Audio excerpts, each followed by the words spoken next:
Okay, we're live celebrating the end. Well, celebrating the end of Attack on Titan manga, which we've never talked about Attack on Titan. Me and Joe, who is also here, we got some drinks. I We raided my father's liquor cabinet because I'm all out of my own personal alcohol. yikes. Yeah. uh, so we haven't really talked about post season 4 stuff, which we're gonna get into. This list is gonna be full spoiler, so don't watch it if you haven't finished the show or the Mm-hmm. manga. But we're So also gonna double it as like a discussion on what we feel about the ending, and I feel like it'll come naturally as we talk about the characters more relevant to the ending. yeah, But I think a good way to start this, these characters we just don't have time or the patience to talk about. This guy had a character arc at least, so he gets to go into D, but he's not very important. yeah. Uh, We want to get done one night rather than 2 weeks. yeah, this is not our usual affair of Omega tier list. It's still gonna be like fairly comprehensive, but I'm still Mhm. noticing some characters here that we're just not gonna rank. Like, do we care about the Azuma Bito girl? Like, she's just a plot character for She the is just most a plot part. character. That's fine. Uh, What about um this old lady, the bottom left hand corner? Sasha? No, to the two. No, not Sasha. Not best girl. That's okay. We can start with this character. This is the king. This was the king when Oh, Kenny. Like, this is actually kind of a cool character. I thought yeah. he's not very important. I'm thinking we throw him into C, but he had I some think good dialogue and he feeds off of Kenny well. And Kenny's we'll talk about it later, but I very much like Kenny. So I think he's good because it's like it gives you perspective on like what the curse does to the king, you know? yeah, yeah, and then also like there's somewhat of like a bit of a human still inside that person. It's not like a full robot, but there is like a point of their personality that's still trying to like get crawl their way out there, but it's just so difficult. Yeah, he prostrated himself to Kenny, and like that's how he got Kenny's respect. So like, there's a lot of humanity to this character. I'm thinking C because he just doesn't show up very often. Mm-hmm. Uh, what else? This guy is like he barely shows up in season 1 and then dies in the first episode of season 2. He was like the second best scout after Levi, and he gets Oh, killed by the Beast Titan. So nice. like D tier. This is also gonna be ordered. It's because it won't be that hard to order this one. Yeah. Um, After that, I think it's all like somewhat notable characters. So I'll let you pick one, Joe. Let's go with I forget what his name is. But and this is the only way I can describe him to you, so you know where he is. But Is it the on black hair. Yakapon? Yeah. From the moment you started saying that, I was like, oh, we're talking about Onyakapon. I like Onyakapon. That's a B tier character. Actually, and we're going to get into this a lot. The last chapter of Attack on Titan brings a lot of characters down a notch, but I think a Yeah. good sign of how you survive the series is how little that last chapter impacted you. And Yeah. Onyakapon just kind of was vibing, you know? He's there at the end, he survived. Yeah. And, you know, I think two characters maybe went up a little bit from the last chapter, or at yeah. least stabilized. Yes, Um, and then like a solid like 7 went down at least 1 point. yeah, So if it's not clear, we're not super thrilled about how the series ends. I'm less about how the series end, but like the motivations behind some characters is very not I want to say lackluster, very disappointing. It's Yes, like there's like yeah, 3 very disappointing motivations and one plot point that I'll get into. I think when we talk about Historia. But yeah. for now, in Yakupon, solid B tier. I like the dude, and he Oh, shows up a lot in the Rumbling arc. Right, he's like yeah. a straight up ally. He's piloting the plane. He's the Marleyan or someone that's trying to like Yeah, be I more don't. free. He is a Marleyan. Yeah. Petra's not much of a character, even if she looks cute. So she can go. She's like the most prominent of the Levi squad, so she gets to go in Mhm. D. Okay. Uh, you go. We'll bounce back and forth. What? Who is this girl before the trainer dude? Second row, fourth from the right. Oh, dude, that's Kaya. Kaya is actually great, especially in that episode that was Oh, animated yes. recently. The Children of the Forest episode, in which well, no, it was the one before that where she's yelling at Gabby and they're having like this philosophical debate of like, your people did horrible, like your people did horrible things, and I'm not like you. And she's just like, my mom didn't do anything. She didn't deserve to die. But then when she Yeah. turns and tries to kill Gabby, like in a very short amount of time, I thought this was a very well written character.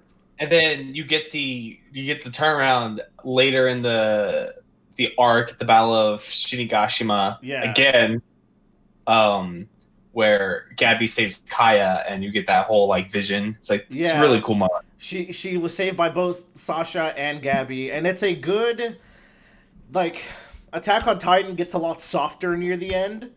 Yeah. I would argue like I wanted it to get softer, and then it got too soft. It got gooey. But Yeah. but I think this is an excellent way of having the theme of breaking the cycle of hatred. So I'd controversially like throw her in low A. I would put her in A too. Like I really liked her. That was an unexpectedly great character that tied the plot together really well. I think like a solid like 95% of the characters that get introduced in season 4 and the later half of Attack on Titan are actually phenomenal. Yeah, they're very, very good. Yeah, they're on fire. I don't remember who the fuck this is, so I think this goes into untiered. I guess, but I want to say that this is the girl that Mikasa saved, and then she's like, "Dude, I became a scout just like you," and Mikasa's like, "That now is not the time." Okay, is this Aaron's a terrorist? Probably, or it's the other girl that's in the Super Soldier Squad or the Moralian Warriors like chosen squad that might get a Titan. No, it's the one that was like hit in the head by the rock. No, that wasn't her. Talk about gruesome fucking scene. God. Yeah, none of those characters are here, but I mean, they wouldn't get very far because from the moment they're introduced, I was like, these are all death fodder, except for probably Gabby and Falco, and I was right. So instead of her, we'll do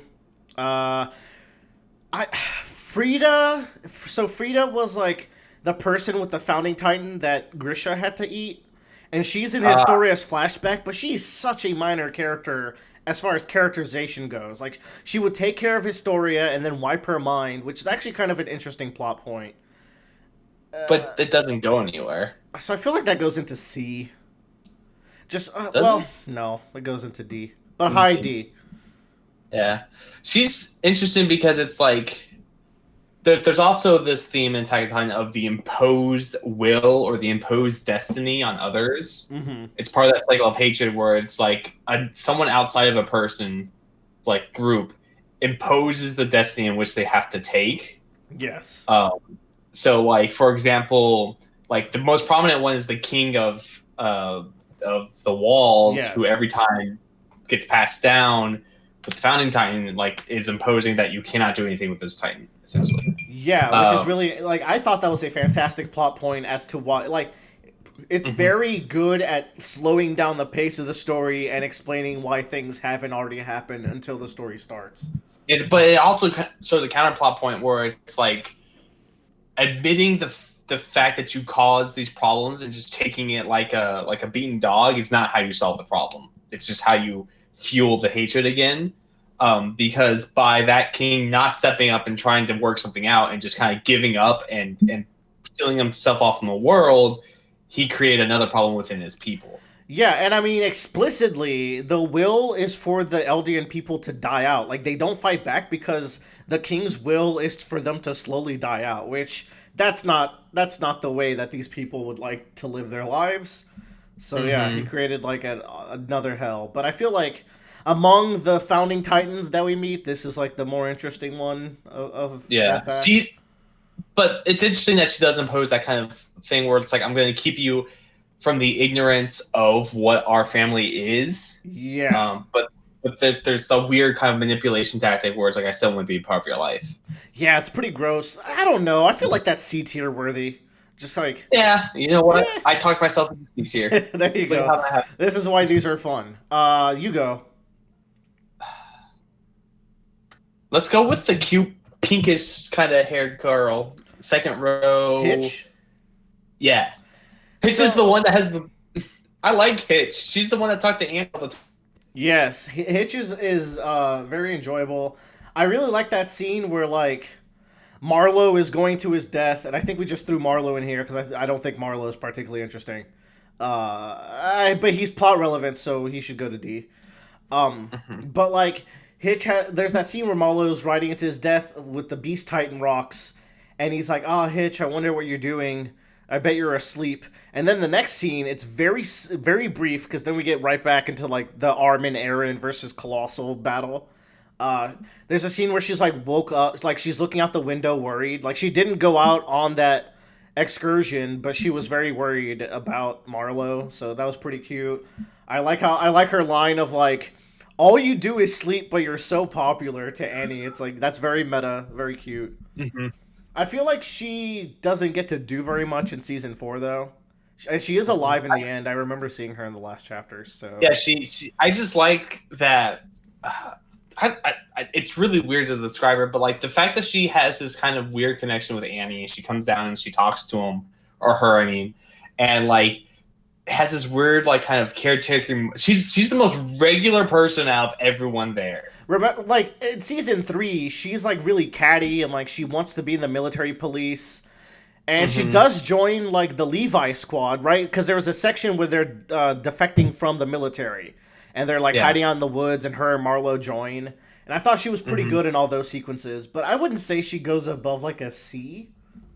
I wouldn't say so either. I just personally enjoyed her. I just like the line with Annie at the very end when they're eating the pie, and she's like, "It's like thanks for being the best roommate for the past like 5 years," as like a snark.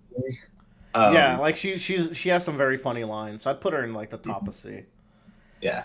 I had never liked this character. Who is that? That's Premier Zachary. He has the poop machine. He gets blown up in season 4. Yeah. I think he's edgy and lame, and he had some I don't merit. What he does. He comes off as like a creep, but he's in charge of the military for a good chunk of the series, and I just never cared for any scene he's in, and I don't care for his poop machine memes. Honestly, he's my least favorite character so far. Mm-hmm. Yeah. So my turn. Yes. Let's do the Tiber Clan guy. Willie Tiber. See, he had a very good like one chapter of like relevance. It's kind of weird, right? Like, so the whole deal with the Tiber family is like they're an Eldian family that has a high standing in the government. I think they use the words like they secretly run the country, but I don't think it was very fleshed out. In the anime, at least, they were very much like the Tiber family is like the family that actually like controls the country, is the political mover and shakers, and they're the ones that really do make the decisions within the country rather than like whatever political figures that they actually have. And he's more because or less they have the well, are they straight descendants of Helos? Is that why? I vaguely Helos doesn't exist. That was a whole plot point too. Oh, Helos doesn't exist? He's just a legend. No, he's fake. They made him up to. No, I thought he existed, but it was like an inside job. It was. They made him up so that they can give Marleyans a sense of patriotism and hatred towards the Eldians, and to like this idea of a super kind of human, like that best Titans kind of deal. Yeah, but they do have the Warhammer, which is probably why the Warhammer Titan. Which is probably why they do have their family standing. Yes. Very impassioned speech, but he's so minor in the grand scheme of the story that he's important in the background the whole time, right? But in the flow of the story, I feel like he's so underutilized that as much as I feel like he should be like a B tier character, I think he's lower than that. Mm-hmm. Yeah, I like him for the like 2 anime episodes. And a half. Yeah. I'd put him above Frida then. Yeah, I agree. He has an interesting concept. Like he's very much aware of the circle of hate, and he's just like, if I take out Eren, I can try to repair everything that's happening. But like it's still kind of a weird, like gray ground sort of deal. Yeah. Um, Yeah, like there is depth to him when we do meet him, but like there's just better characters. Like you're gonna tell me he's better than Kaya? Hell no, that's impossible. We're gonna do Carla Yeager. this is the mommy that gets eaten. This is mommy. This is flashback mommy. This bitch gets burnt by her own son. They ever said it. Man. Big oofs. Big oofs. Here's the thing, right? She's not a generic anime mom. I feel like she's sassier and like a little ruder than your average anime mom. Did you get that feeling? And it might Yeah. be, especially I feel like the dub really reinforces that too, because Carla's voice actress is like she's got some sass in the dub. But I remember her like shit talk, like just shaming Shadis accidentally. You know, like in that episode where we find out like Shadis's connection to Grisha and Carla. But I just never really cared for her, despite her not being like a generic mom. She's just not in the story very much, and her words ring hollow to what Eren becomes. I feel like she says, "Eren, you're born into this world and you're free," but like by the end of the series, Eren is just so like the complete opposite. I don't even know, man. We'll get to it when we talk about Eren, but like. I'd say this is a D tier character, personally. A what tier character? D. Yeah, I agree. She's just not in the story enough. Her primary need is to motivate Eren to be hateful towards the Titans and kind of like be that fire that starts that. Yeah. But yeah.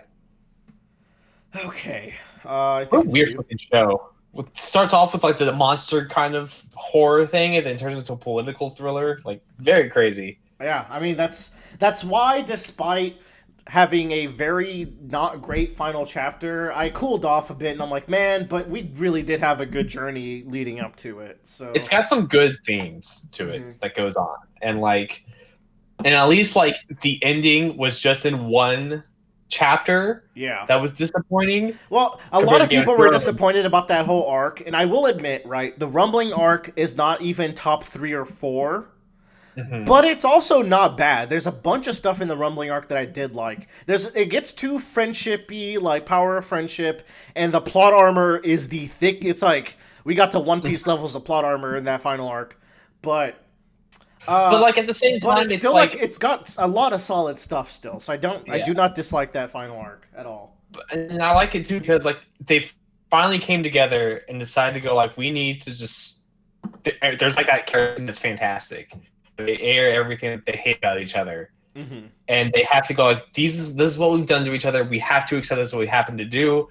But if we continue to hold on to this anger, it's literally going to destroy the world. So we need to come together and fix what's happening. And like talking about that, a lot of people were upset that everyone was working together. I'm like, bro, Eren is literally going to trample the entire world. There is no better time than to work together. Like, and they had a chapter where they addressed it. They called out their own hypocrisy for working together, but they just got through it because there's a much bigger fish to fry. You know, John really beats the shit out of Reiner, I believe, at that campfire, right? Yes, he does, yes. And Reiner just takes it because he's just a shell of a man. Yeah. I believe it's your go. It is my go. Let's talk... I'm going to try to like whittle away some of the characters I really don't have a lot of opinions on. So let's talk about the Warhammer Titan actual. So, like, very cool action character... Very little personality. My favorite scene with this character is when the shell cracks for the first time and she darts her eye and she's bleeding a little bit and she looks nervous for the first time. That is the most memorable thing about this character for me, which is not much. I kind of like the whole Tiber family where it's like we're gonna give it to like, is she like a sister or a maid or? She is Willie's sister, but she definitely comes off as like, I am not of high stature. I'm just here. Yeah.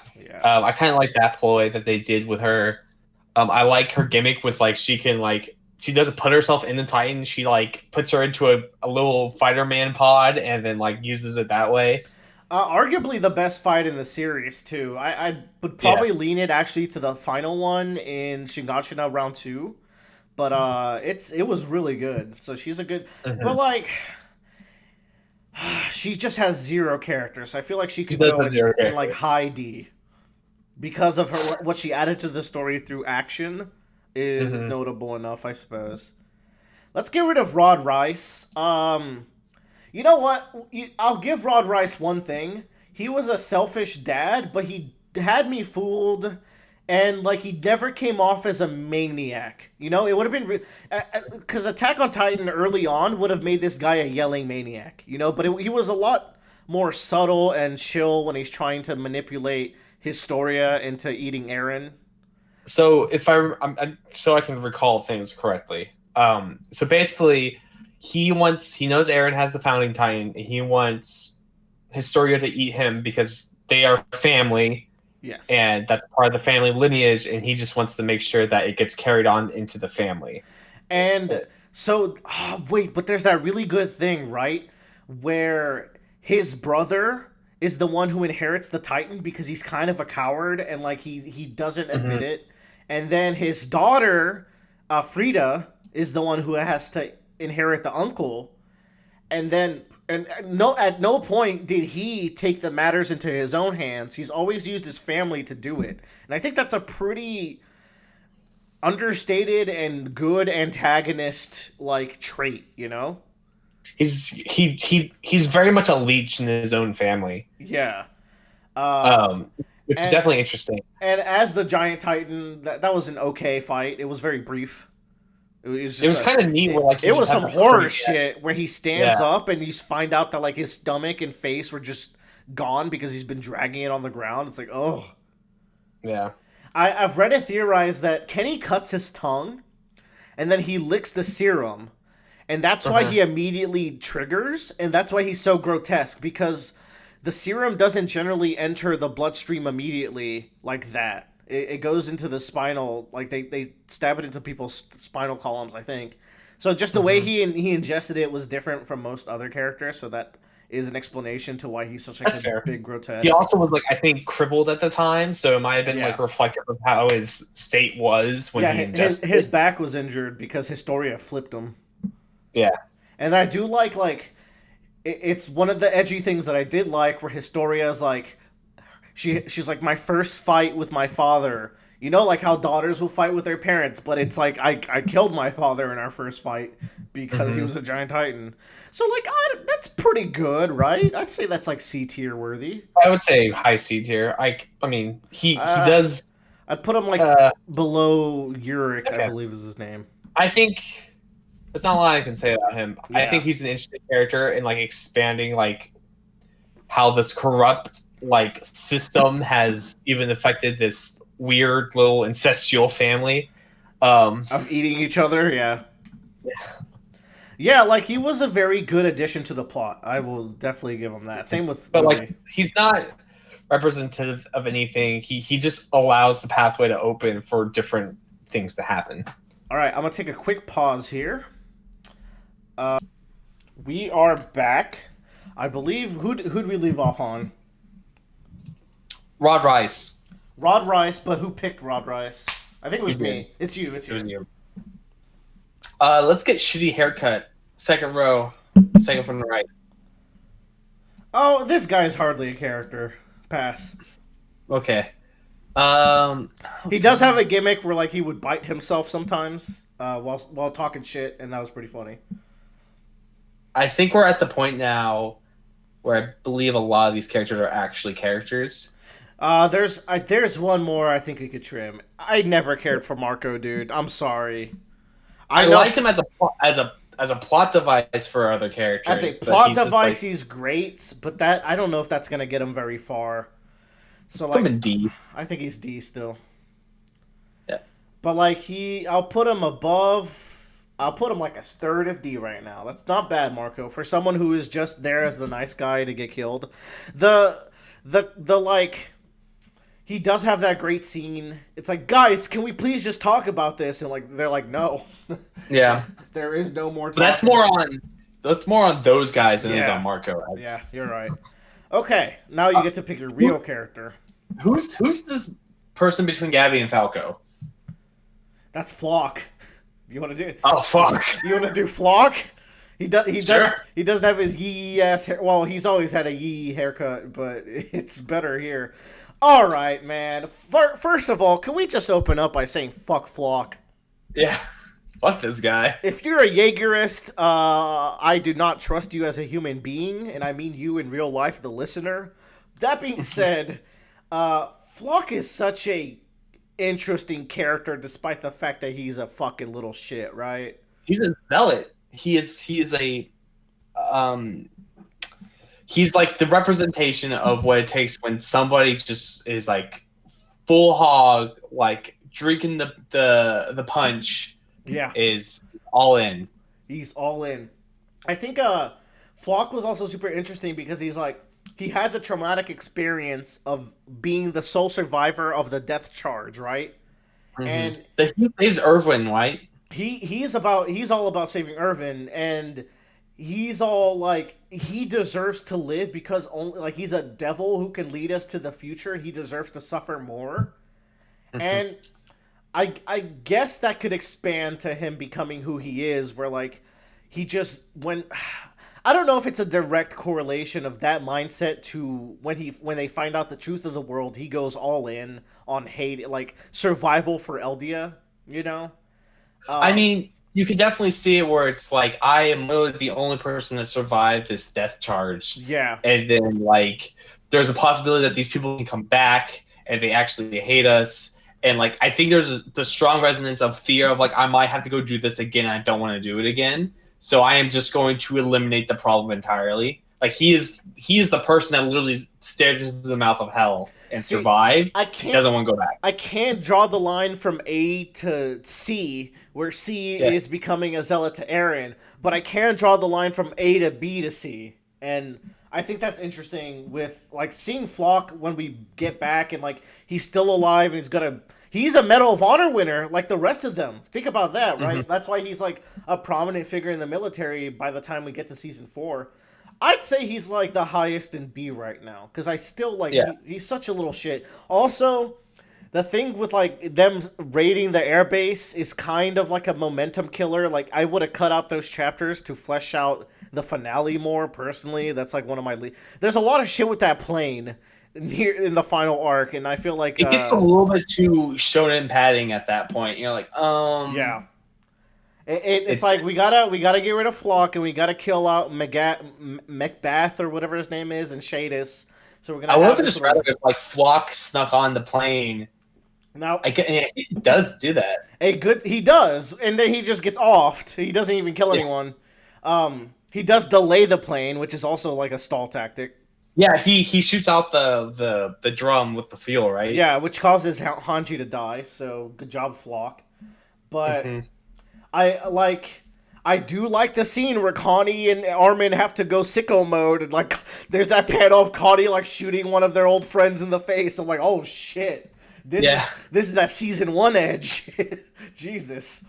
I feel like. What do you feel about the Spoffer? I think B is fine. I like him as a character. Fuck him, but I like him as a character. Let's do Mr. Browse, who not much to say. He just has some very nice words and. He really expounds on the main themes of the series more than any other character in his short, brief scenes in the series. This is the owl, right? No, Mr. Browse is Sasha's dad. Oh yes, yeah. Okay. So he also has I like his conversations with Sasha and the Sasha flashback in season 2 as well. He's always been just like a level-headed, nice dude, and in a series as bleak as this. The characters who see the beauty in the world and try to do good, they stand out a lot more for me, which is why certain characters are actually my favorite character, but we'll get there eventually. But yeah, and I think also like it shows how taking the viewpoint of like appreciating what you have and who you have is what like brings you happiness, and understanding that forgiving and then like. That like it happens and you kind of move on from the tragedy of grief. Like he is the one that's most free of grief in the entire series. Yeah. He has all the right. He has all the right to hate Gabby, but he holds back. Mm-hmm. And so he's a really interesting character. And like when he's said like I forgive you, like I hate that what you did, but like I can't. You're a person, and you still have a lot to learn, and just I can't like hold that against you for the rest of your life, or you'll just be stuck in the same cycle we've always been stuck in. Yeah. So I think he's a great character. I'd put him in like the bottom of B. B for Browse. B for Browse. All right, you go. Oh, we're getting to like all the good ones. I feel like. Is the one the far right, the Marleyan guy, that ends up taking over the military after everyone dies? Yeah, he's Magath. He was always the head of the Warriors. You know, he was always like the military guy within the Warriors, and he goes out in the blaze of glory with Shadis. He doesn't get to. He's just like a. He's nice because he doesn't immediately hate the Eldians. He's more about like Marley's in like 7 wars right now, and that's where my focus lies. Yeah. But he's not particularly interesting either. So, like, he comes off as, like, a mid to low C to me. I put him in low C. I think I like him near the end of his arc, but, like, he's a good reflection of Shadis. Which we can also do Shadis now. Yeah. Shadis is interesting because, like, don't care for him in Season 1 at all. Just an asshole yelling guy who was, like, just feeding into that tone that I didn't like about Season 1 when I first watched it. But then you get that Season 3 episode called Bystander, in which you find out that he was a bystander and all these, like, actually important characters. Remember when Attack on Titan used to be written like that? Isn't that crazy? Like, Season 3 and early 4 Attack on Titan writing is just crazy. It is incredibly good. Yeah, that episode really sticks with me. Like, he's the one who sabotaged Aaron's 3D maneuver gear, but once Aaron figures it out, even he has to, like, make the realization that, like, I am always the bystander, and even Carla's son, when she cucked me, is a more prominent character and figure in the world than I am. Man, and to think that little shit went on to do what he did, you should have stopped him when you had the chance, Shadis. Yeah. And then also, like, there's the scene with him with the recruits, and then Flock comes up like the asshole he is, and Shade's like, I have to, like, be the figure here of trying to stand up and trying to, like, fight off of these zealots. Yeah. And hopefully inspire somebody. Because, like, his whole thing is that I need to inspire the people below me to excel above me. Like, that's the position he's stuck in. Yeah, and you know what? That was such a great scene because he does exactly that. It's like, guys, if you fight Flock right now, you will die. So I'm gonna rile you up and just beat me up. It's for the better. What a good sacrifice on his part, you know. And then he literally sacrifices himself later. So it's a nice moment with Mr. M, and they're like, I'm glad and they had the great moment where it's like they had the line where they're like, I kind of just wish they never actually joined. Or rather, they were doing something else entirely. You know, I think that puts them above Magath by quite a bit, maybe even low B, because like I put him in low B just because it's like he understands at the end of the series that, like, you know, like it's just so much worth living than it is dying for something. Yeah. And he's like, I wish they didn't have to. I'm proud of what they're doing, but I wish they didn't have to do it, which is kind of phenomenal, I think. This character, I put her in untiered, but she was the main person who works with Kenny. And one thing I really love about that sequence is how those people they believe they're doing the right thing, and it's made very explicit. And, like, they truly believe in what Kenny's trying to do here. Like, maybe Kenny can take the Founding Titan and rise up for us. So I feel like she should actually go in D somewhere. Okay. Like, above Marco. There we go. I saved her. I think I can go now. Let's do... Yeah. Is this Porco or Marco or... That's not Marco. Gerard? No, that's the Jaw Titan. Fuck. Galahad? Gillard? Gilliard? Gilliard. He's alright. I like how he is always talking shit to Reiner, and I love his Titan form. Is super badass. And then, does he straight sacrifice himself to Falco? Yeah, he de-titans and feeds himself to Falco because he's great because he is on the cusp of that generation that grew up hating and growing up like at the fight the aliens, and he's kind of like Fisher Tiger, where he realizes he's in the wrong for holding this hatred, but he just can't let go. So he's giving over the Falco to carry on his torch later. That's pretty beautiful, and I love how he's used as a nutcracker. I also, I like his interactions with Reiner, and yeah, he was really good in all the action scenes. He's one of the like prominent action characters in like that all that season 4 stuff. But, like, he's not as interesting as any of the other, like, main Titan wielders. He's very much the hothead of the group. Yeah. I think that puts him somewhere in C, but I don't know where. Yeah. I would put him above Megath. I would put him above Rob Rice. Maybe here. Yeah. Yeah, that's fine. We'll make do. Yo, we're crushing it, Joe. See, I told you this one wouldn't be too bad. You keep moving your camera. I do because I'm looking at the other screen that's behind it. That does not because the screen. Dude, don't worry. It does not matter to the viewer. They only see the screen. You're showing behind the curtain. Okay. You do one. Okay. Is Historia the one that's the second row, second from the left? That's Historia up there. If you want to do we could do her. Do you want to hold off on it? That's fine. We could hold off on her. Who's the person? Is that Jean to the person to the right? If it's not Jean, then it's Jean in our eyes because I don't see who else is Jean here. He just looks a little. I guess he really looks horse faced here. Yeah. Who is the? I guess is Gilliard's brother. Fourth from the left top. Sorry. Oh, this is Colt. This is Falco's brother. Oh, okay. We can do Colt. Colt doesn't get to do anything in the story, and he goes out in a really sad scene. How's he dying?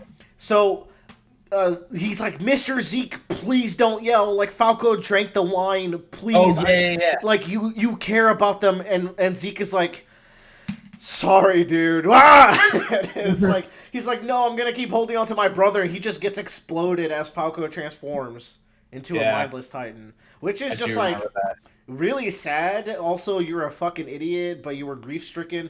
I do like him reasoning with Zeke though, but that's about all he does in the whole series.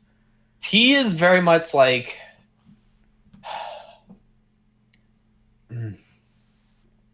he's a lot like, I think that's why Zeke kind of liked him, was that he's a lot like Zeke, and that he's a lot more mindful and thoughtful about what he's doing and not so aggressive. He's not a hot but head. He's very much the opposite of Zeke, where Zeke is trying to actively look for a solution for the Eldians, where he is kind of just like, I kind of just want to take on the mantle and I want to end this war. Just do what's right for my family.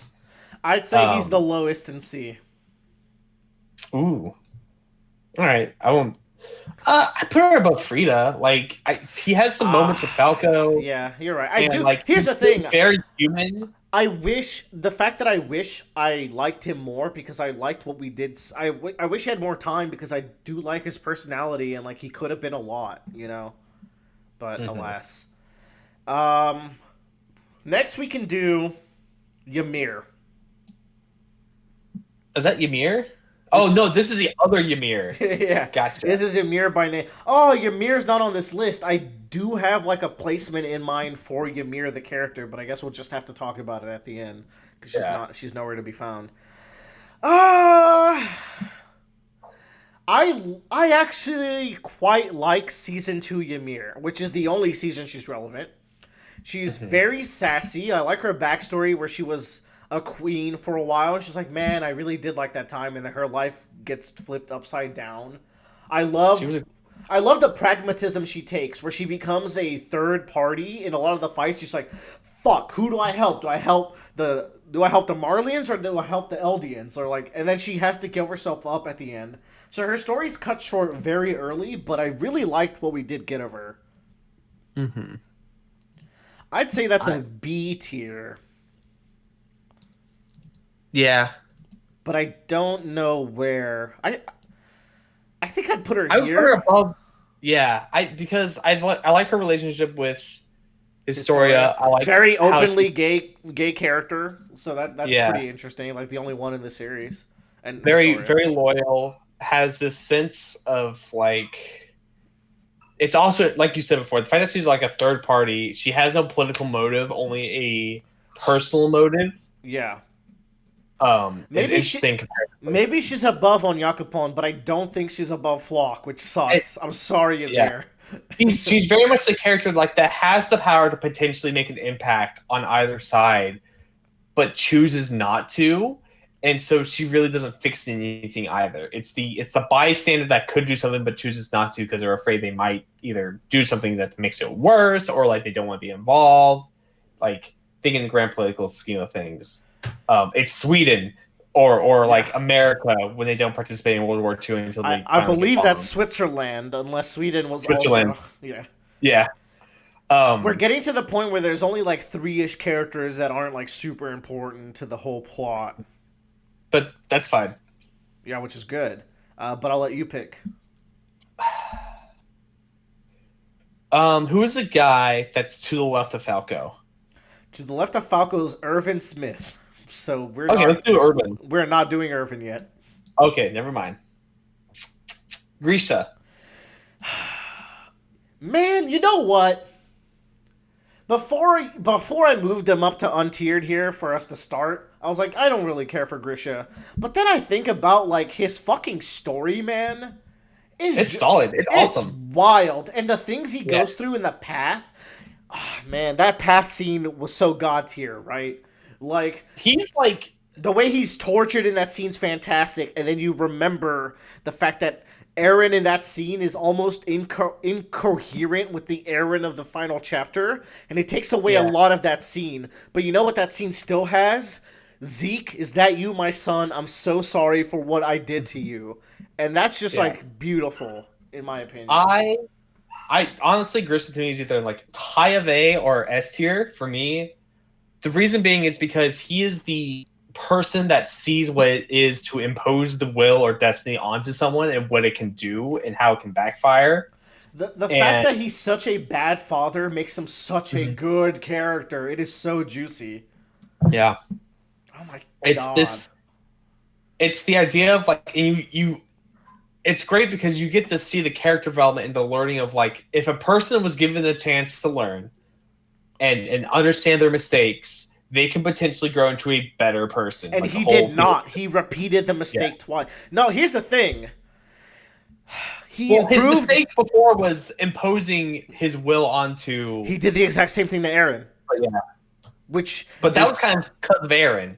But you know what is nice? He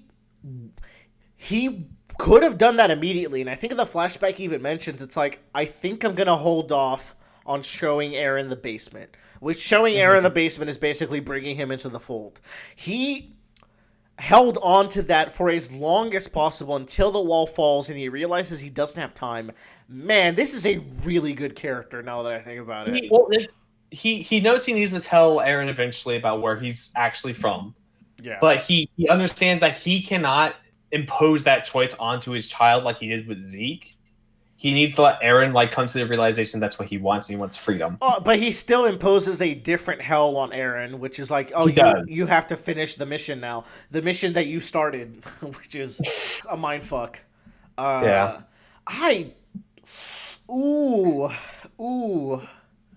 Tentatively, I think here, above Kaya. Do we want to just not have an S tier and just have a top 10, maybe? No, I don't want to. This is a series where I'm not super comfortable having a top for some, because I feel like these characters are so fluctuating in my mind because of that last chapter. Like, all of them are impacted in some way for the most part. That's fair. Yeah. We'll wait probably until the anime finishes and we do this with Tyler. Yeah. And then maybe by then the anime is going to improve our feelings, I think, because it'll be the second go around with beautiful music. The rumbling is going to look insane animated. I don't foresee it happening, but it might have a translation that is better for some characters. I don't see it happening. But it could even have an alternate ending, which I might be asking for too much. But you know what it could have? more time fleshing out the post-Rumble world, which would help me Yeah. appreciate every other character except Eren and Ymir and Mikasa more. So it's like, yeah. Okay. That's where Grisha gets to chill. I think I picked Grisha, so you go. No, I picked Grisha. Then we do Haynes. Hanes? Woo. And He's alright. He's alright. I do like how he cowers out in the first episode and just like, I'm gonna save Eren and Mikasa because that is all I can realistically do. Yeah. I think that's a very human moment that sets quite the tone for the series quite well. I think his death is really goofy, where he's fighting Dinah and he's just like, I got this, Eren, and then he just gets fucking punked. It was so lame. yeah, but I think also if you well, Hans was supposed to take action when he did, Eren's mom, barring last chapter knowledge, would have maybe survived and he would have died instead. So he kind of like procrastinated his fate essentially to being killed by Dina. That's kind of beautiful, actually, when you put it that way. Yeah. Yeah, because it's like Eren could have just gotten his mom. He would have died a hero, and like, you know, which isn't saying much, but like, you know, Eren would have probably ended up better. I'll give that plot twist one thing: like Eren wouldn't have been the same person if his mom was alive. Now, here's the thing: she would have probably died in the you know, in the Edgelord beginning of the series where they're like, oh, and then they sent 200,000 people to go fight the Titans, and they all died. Because they sent them out with no weapons. So she would have probably been part of that effort and died then. So there's that. But, it's like a high C. Yeah, that's fair. I'm just saying, like, from the perspective of, like, him getting killed by Dina, that's why I think it's fine. Because it's like, Destiny is a very important theme in this. Yes, it is.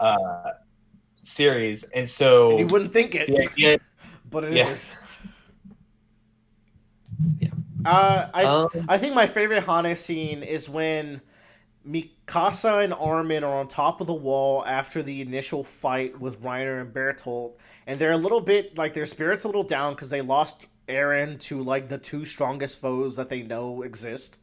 And then Haynes comes in and gives them food and cheers them up and tells them, like, man, I used to watch you kids run, and it would always be you two running in to get Eren out of trouble, so let's do it again. Let's do what we used to do. It's like, yeah!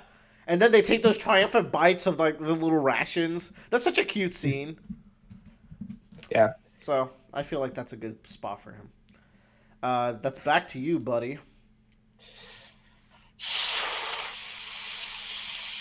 Ooh, it's hitting. I'm there. I want to do Yelena. Yelena is pretty great. She's super creepy, super obsessed.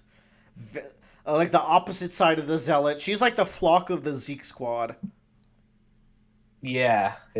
She's all about Zeke, right? Like, he's like... She's like, Zeke is going to do a godlike event, and I want to be there to see it, and I'm going to come everywhere. And I think that's pretty great. Also hardcore lesbian, maybe. No, but she's super into Zeke.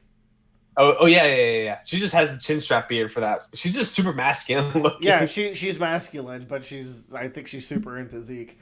I think she has a lot of shining moments. She kind of like, she's not even addressed in the finale, dude. They're like, what happened to Yelena? They're like, I don't know. So I feel, in my heart, I feel like she's a B, but I can't justify it. I can't justify her being B. She has that scene with Pixis out on the balcony. Yeah, that's a good scene. Good. She has the scene where she, like, is in awe of all the blimps getting destroyed by the Beast Titan. Yeah. But, like... And I like how she takes charge, but, like... Fuck, there's not that, like... I feel like her time is just short, and... She doesn't have a conclusion to her arc at all. Wouldn't it be cool? Did she end up on the boat with the? No, she's in paradise for the entire Rumble arc, and then we don't get to see her in the finale. So, above Falco, Galliard. That's his name. Okay. His name is Porco Galliard. Porco. Let's do Sasha Browse. Yo, best girl. So Sasha, for a long time, is the comedic side of the story, you know. But like that chapter, she was supposed to die in that chapter where she goes out and saves Kaya. That is a fantastic like coming of like age hero moment for her. And Mm-hmm. she used to be like apprehensive of the outside world, but her dad taught her to be more open minded. I just don't think she's very deep a lot of the time. No, but She like she she's is kind of like the she heart of the group. she balances out the crew, and when she dies, it's like a huge blow to the crew breaks up after that actually. So yeah, Yeah. but like I feel like that impacts those characters in a more positive light than it does her. I do like the And like scene. even like Uh, thinking about with Kaya and the rest of the group, it doesn't like bring her up because it reinforces what we already know about Sasha is that she was Yeah. just like a good lady, a good Yeah. girl, and everyone liked her, everyone loved her, but like she's like the casualty of war that really hits deep, It's you a know? great death, and I'm super glad Isayama did that right. That was a fantastic decision, in my opinion. But, like, yeah, I'm thinking lowest B. I think Lois B is fine. Maybe right next to her pops. Yeah, that's fine. That's Man, fine. people are gonna hate us. Yeah. Oh, yes. I mean, come on. How are you going to argue that, like, Sasha is that complex of a character, like, added that True. much? She also didn't have much agency in the plot. She was always a great, like, yeah, and Sasha's here, too. Yeah. So, I don't know. You can go. Well, now we're in the fucky zone. We're in the thick of it now, boys. Let's do Annie Lionheart. This is a tough one. This is a really tough one. I want to like Annie more than I do like her. Yeah. But She gave me faith in the series to keep going. When I didn't like season 1, I still liked the Annie arc and I thought she was a great antagonist. But then she just not only does she do nothing for the entire the story, when she's revived, she still does nothing. Joe, she barely had like her character moment post revival is just meeting her dad, which is the yeah. like you expected kind of outcome. So it's like I don't know, man. It also is kind of sucky, and it's kind of a cop out. I know I mentioned this to Hitch, and I thought it was cute, but like the idea that like she literally could listen to Hitch while she was encased in ice, so she wakes up and she has a different opinion on the world Yeah, because she's they could have highlighted that more if that is what happened to her. yeah. Like I feel like she just didn't get enough screen time or character development post revival. And I love how she gets with Armin. Like there's not much there aside from her being hot and Armin being a Chad, but like you know, like I like that's a cute couple, I suppose. Like Armin has some Bertolt in him, so Bertolt gets to score a little bit. Yeah, Bertolt's doing this in his little like pathway prison. Yeah. Oh, I can't. I just She's no. She's not A. I will say that. Not even. I put her at bottom of B because she's a cool fight. It's a cool reveal. It's a cool twist. She does have some moments in some flashbacks, and she does have some moments in season 4 or like the end of the series. I do think her finest moments are in the flashback with Reiner, where she is just so upset and frustrated at the situation, and she goes off on her own, and she's like, Reiner's trying to keep charge, and she's just not having it, dude. And Yeah. I do think that was pretty great. Maybe she can go above Shadis. Okay. Yeah, I feel like Shadis is like a blocking point. Next up, we can do Pixis. Hey. Pixis is all right. Yeah. I do I don't love. have any. I do love how he's done in by the wine. You know that I feel like that's fitting. Here's the thing: most of those characters should probably be alive. Yeah, actually, But we don't get to see it all, so we just have to assume that every character we saw transform got killed, even though humanity had to set up like they're all good at killing titans, but one, they were all guarding the plains. Two, the recruits are not trained. They would have not won that battle with the 100 titans in Shiganshina. You know, like all the Shiganshina titans for the most part, should have been there. They did not kill them all. So why is Shadis not alive, or why is Pixis not alive at the end? It just feels like rushing through it, you know. But whatever. Why are all the people that turned into Titans even alive anyways? Like, it just kind of seems dumb to me, but hey. Well, here's the thing, right? The Curse of Ymir is finished, but I feel like the way it was portrayed is that Ymir will craft your body back once you eat the serum. That I don't know why, but that's the vibe I got, because she's there with the sand bodies, and she's like crafting Titan bodies with the entire eternity, right? If there's no one there to give you your body back, it just... If we're going to talk about it, that is one of the worst things in that finale, is how everyone gets reverted. And you could argue that it makes sense, and I'll believe you, but you could also argue that it doesn't make sense, and I will also agree with you. It feels like... Very toothless. It makes it go like, oh, well, if we had just literally killed the king from the very beginning, Titans would be eliminated. We wouldn't have to worry about this, and anyone changed would have turned back immediately. No, because then... the Curse of Ymir would have stayed, and then the next born Eldian would have had the Founding Titan. Yeah, that's right. I forget this whole fucking... Because Ymir had to witness true love to end the curse. That is, as I understand, how that plot point ends, which is just garbage. That might be the worst. That might be the worst part of how that whole story concluded. Like, I feel like Isayama had to give Eren a second motive to doing what he did. He's like, I had to get to this point where Mikasa shows love, and I was like, what? This is trash.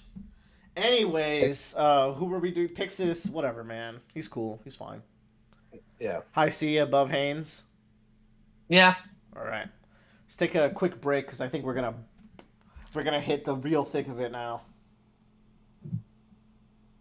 Shit, I can't maneuver to the pause button. There. We're back.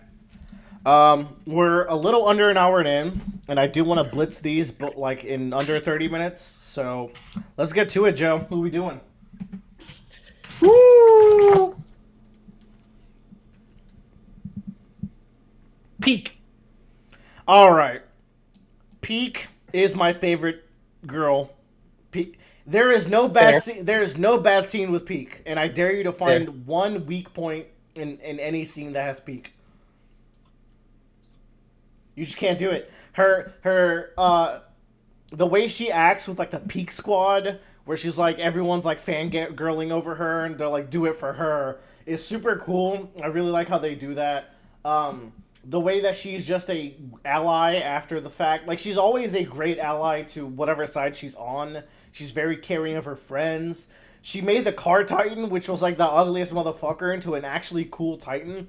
In the final arc, there's that scene where she transforms and ejects like 3 times in a row because of her endurance. She just like yeets herself to Eren's nape so she can try to kill Eren. Peak can go for hours. Yeah, Peak can go for hours. Also, she loves getting on all fours, so... Controversially, she's also not at all ruined by the finale, because she doesn't even get to talk to Eren. It's true. I would say she's an S tier. She's our first S tier, but that's just me. I agreed on that. Let's like, go! She comes back, and she's very much like, I am loyal. I understand what I have to do, but like I trust the people that I am with. Like, she has that fire line in the prison with Gabby and Eren, where it's like, I understand the Marlenians and all this, but I trust the people who I have worked with. I don't trust the organizations, and I trust the people that I've been with. The whole scene where she's like, Eren, you're the true enemy, is badass. And she's just super cool in fights where, like, she's maneuvering around and, like, getting her artillery squad to, like, shoot people. It just feels great. Mm-hmm. And that scene where they all die is very sad. Okay, let's do Connie.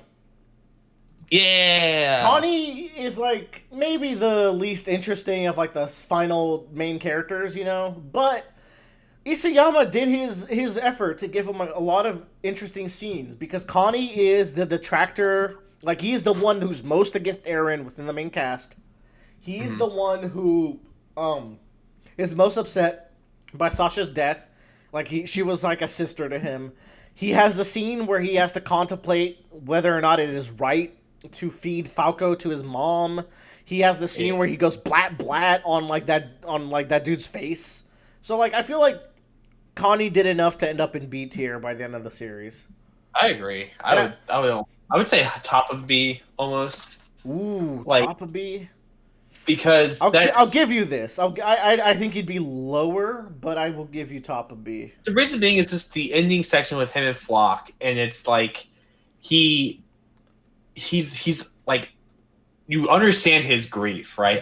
Another big thing about Attack on Titan is overcoming grief. Yeah. And different ways that people like go through it, and like how it can consume you if you choose to just wallow in whatever set you're in. So he goes into this bargaining, like he goes back into this bargaining phase of his mind of like, I can find a way to like restore my mom now if I just feed him this young kid. Yeah, that was really good. I actually really like that sequence. Like him and Armin get a lot of character development with each other right before they set off to go fight Eren. So I thought that was really good. And his death scene, I'll probably talk about it with Jean, but I really like his death scene. But you can go next. Connie's death scene? Yeah, the death scene that is reverted in the last chapter. Oh, okay. I just wanted to make sure like I didn't like misread something that chapter. No, unfortunately. Ugh. Oh, there's some fire fucking characters left. Oh, did you pick Connie? Okay, it's my turn. Oh God! What the fuck, man? There's some fire. I know. Jean. So, man, Jean's really good, right? Like, till the end, he's the one who has to like do the like thunder spear on Eren near the end, which is like Eren's first death out of 3, because like Jean has to kill Eren, then Armin has to kill Eren, and then Mikasa has to kill Eren. So it gets a little crazy, but that scene his work companion. That scene in the end where Connie and him are talking, they even inhaled the gas. He's like, Jean, we wouldn't be here if you didn't stand up that day and decide not to go to the military police, but decide to instead stay in the scouts, which was a great scene in season 1, actually, on rewatch. I thought it was really good, where like he is terrified to not leave and go join the military police, but he's like, Eren has inspired me to do something greater. And Connie says, John, that day you made the decision and we saved the world. And I was like, that is such a powerful line. Yeah. Like, that decision from back there saved the world, and then the next you turn the page and they're dead because they turned into Titans, but then they're alive again. Yeah, I feel like he'd be S tier if he died. Yeah, like it's great because it's like from your selfless act or like your decision to strive for a better future, you have saved the world. Like it's something that's incredibly inspiring. It's at a great sacrifice to his people. Like that's what's great about the last cast of characters. They're not doing, like, they're stepping against what is best for their people and going for what's best for the world, which is very selfish. And the Yeagers, they're not going to agree because you should always be. But like, it's not just like, oh, the world's going to be poorer. It's literally the life of the entire rest of the planet and all natural resources. And they're like, at some point, it's bigger than us. It's bigger than Eldia. And Jean is a big part of like why they can come together. Like he's the one who airs out the grievances in the campfire. Yeah. So you're seeing the entire forest and not just the tree. Yeah. Like I'd say he's like highest A. Yeah. Nice. Fair. And it's great because he's always a constant conflict, and he's the one character that's just like he just wants to get back to normalcy. He's just like, I just want to have a regular life. I just want to, like, you know, I'm striving for a future where we don't have to worry about this. Like, he doesn't want to admit that either because he's lazy, but like that's what he's going for. Jean also has great moments where he has to like come to terms with like when he hesitates on killing that girl and then Armin has to do it instead. Like that is such a great moment. And then they're all like, couple scenes later, they're all like going ham and killing all those people. So that's Attack on Titan for you. Yeah. I think it's your pick. I picked John. Oh, you did pick Jean. We're gonna do Falco. Yo, Falco. I'm gonna say it. I wish I liked Falco more. Let me be real with you. I loved Falco, and I thought he'd be my favorite character by the end of the series. He doesn't do fuck all in the last arc, except for That's he doesn't do well, fuck all character based. All he does is be the flyer. Is that not super disappointing for how much potential his character had? yeah. The sacrifice that people had to go through to like get him there. Yeah, his brother died, Galliard died, and Armin had to like talk you out of being chomped by some dude's mom. So it's like, yeah, like I don't know. I feel like that was a drop ball. Like, and that's one of the things where like the last arc doesn't quite live up to the standards of other arcs where like a lot of the characters get focal moments. I feel like once Falco became the Beast Titan and learned to fly, that was his role. The Jaw Titan, but yeah. Yeah. Yes, he was the Jaw Titan. Jaw Titan. He ate Galliard. Yes, he did. That's weird. That's a weird I Jaw don't. Titan. They had this explanation on the boat, and I never understood it. I thought it was the Beast Titan because there's multiple forms of the Beast Titan. Nope, he's the Jaw Titan because Zeke gets killed. Zeke gets by Levi infused with Eren when he becomes the true founding Titan. Yeah, you're right. That's weird. Anyways, man, but he's so good with Gabby, right? So like this is tough. I'll let you settle it for me. I would put Falco. I would put Falco in B because he's a really good like. I put him as the highest B. How about that? Yeah. Okay. Yeah. Because he's a great character, Lionheart. He's a great kind of foil to Gabby. He's like Ryder really, really wants to pick Falco as his successor because he just likes the way Falco thinks more than Gabby does. Because Reiner has understood what it is on the other side of the island, and that he needs to like this cycle has to be broken. Falco has the potential of doing. Falco is one of the few characters with just a genuinely pure heart. You know, like very good intentions, and I love him for it. Which is why even though like his character goes nowhere really, he still gets in high B.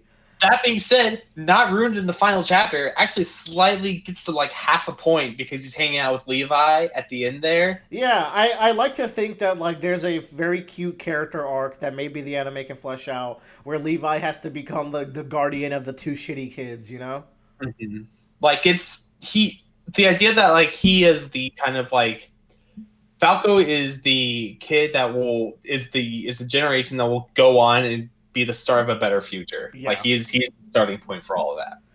All right, it's your go. Hanji's S tier. Yeah. People don't like Hanji because she goes against Eren. There's this amazing scene where like she starts becoming the one who has to. First of all, she tortures that guy, right? He's like, "Hey, Hanji, there's always going to be someone who has to prey on the weak and hide information and torture others. And I hope good luck to you when that becomes you." And then when that does become her, and she has to hide information from the public, and now it's the public versus her crew and Armin's crew, you know, like the remaining scouts that are loyal to stopping Eren. It's fantastic. Like, she gets to the point where she was super afraid she would get, and the frustration is so real. Like, she is so clearly out of her element, and Isayama does such a good way of portraying it, I think. But and it's also like it shows she's a great character that is like, I have to step up to this leadership position and the struggles of doing it. And she doesn't do it flawlessly, which is what makes it great. Like, she has some reservations. So flawed, and I love her for it. Yeah. I like the scene where I think she's talking to Eren, or it might be someone playing devil's advocate for Eren, but she's like, "I don't know the answer, okay? I don't know. Stop asking me, but we are not going to do genocide." And the frustration she has in that panel is so good because it's like, look, I don't fucking know what we're going to do, which is beautiful for how the story should have played out. I don't know what we're going to do, but I know what we're not going to do. Yeah, I think that's fantastic, and that certified her as S tier for me. And she's just great throughout the series in general, too. Her death is beautiful. Yeah, it's like the most beautiful death in the series. Her sign, like her passing of the torch to Armin, is like this kind of understated moment. Yeah, like it's like, you're in charge of everything now. You make sure you do this, this, and this. Bye. Good luck. Glad I don't have your job anymore. And then she goes and dies. And she's like, "Wow, Titans really are something." Here's the thing. Here's something that ruins the entire arc. Why can't they just go over the Titans? You know when they had blimps and they were like, "Hey, we're gonna attack the Titans instead." Why didn't they just flow over the wall away from Eren? Whatever, man.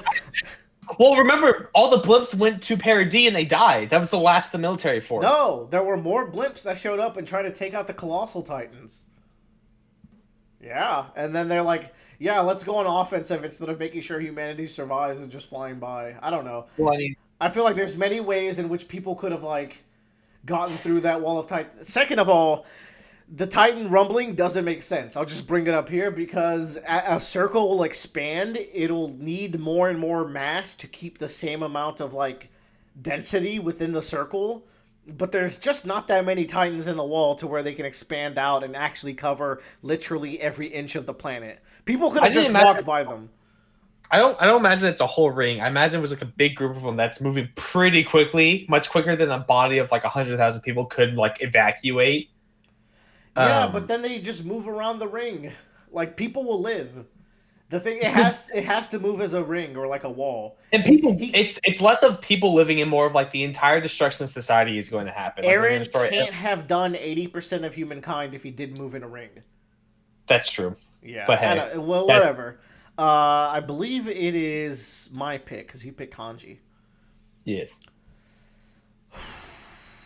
It's hard, right? It's like playing Jenga, and you know, like one of these things is going to make the block fall. And I don't want it to happen. Yeah, it is, and there's a lot of S tiers left, but there's also some characters that I think really got hurt. And there's like 3 characters we know we're gonna have to do last.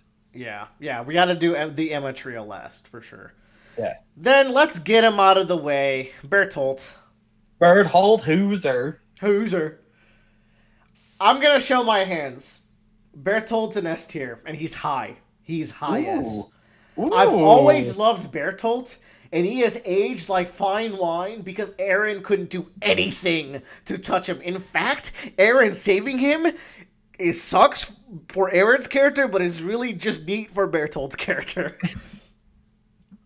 Here's the thing about Bertolt that I think is always understated. He's always been one of my top 5 characters. When we're finishing season 3, I was like, there's 5 characters I think really elevate this show, right? And Bertolt and Reiner were 2 of them. What makes Bertolt so good is that he knows the score more than just about anyone. And he has to put up with it and watch as Reiner becomes this split personality soldier warrior and slowly bring Reiner back. But at the same time, he also grows to love the people without a delusion. The thing is, Reiner grows to love his comrades through delusion. Bertolt does it through hypocrisy and just mental gymnastics and just be like... And the thing that is fascinating about Bertolt, right, is in that, like, when there's 2 things. When Mikasa is chasing him down, he's like, dude, Mikasa, I do see you as a friend. And she's like, Bertolt, just give me Eren. And she's like glaring at him through like the fingers of the armor titan, which I think is great. But then when he shows up and he doesn't explode immediately because he sees Reiner, and then he lets Armin talk to him. And in that scene, Armin first tries to mind game him, and he's like, that's not going to work on me this time, Armin. It worked on me season 2, but not now. And then, like, he's like, I came here to see if I could see you face to face and then go through with killing you.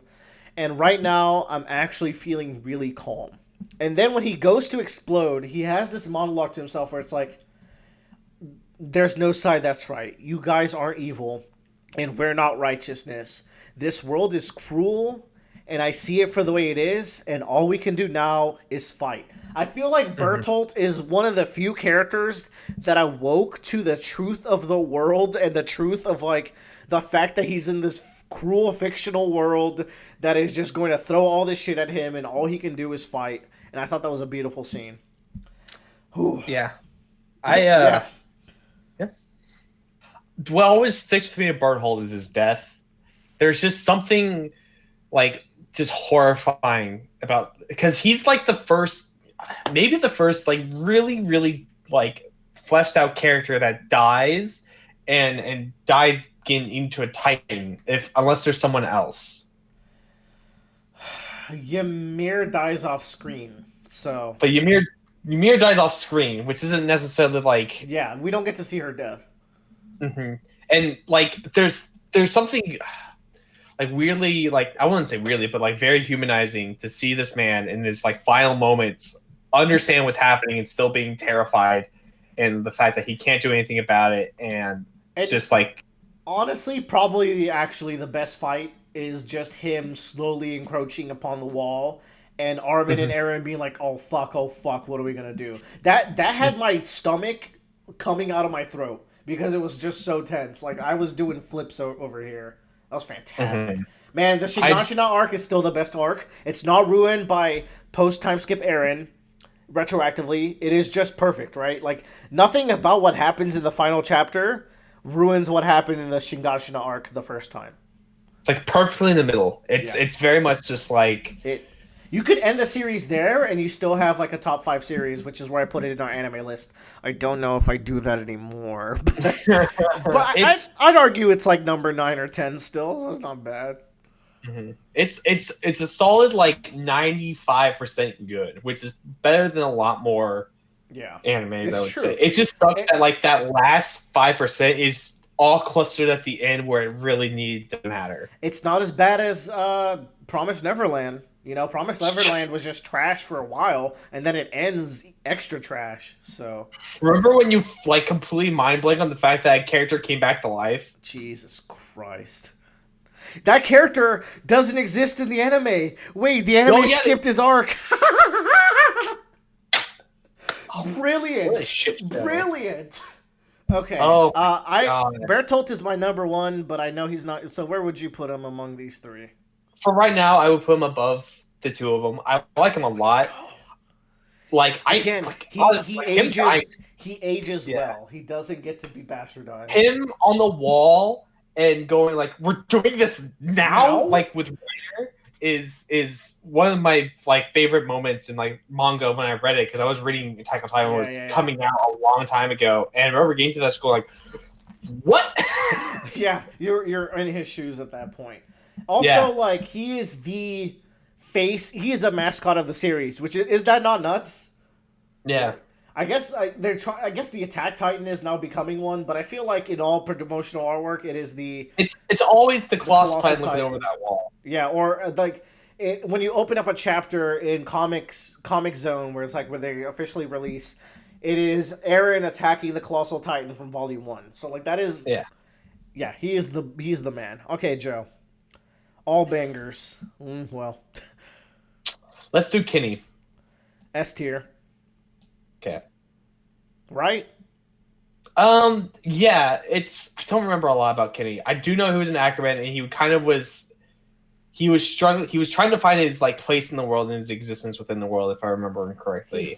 He finds it within the king, and then plots to maybe one day his words specifically are like, maybe one day if I possess the founding Titan, I can see the world the way you see it, because he's so jealous that Yurik is able to see the world with beauty when he has only seen garbage and grime his whole life.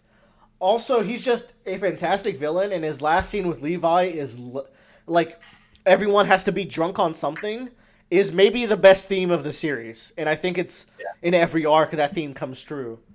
So I don't know, man. He's fire. I'll put him at the bottom of S. I'll take that. Like you don't like remember him as much, but like you got to remember still liking him to an extent, right?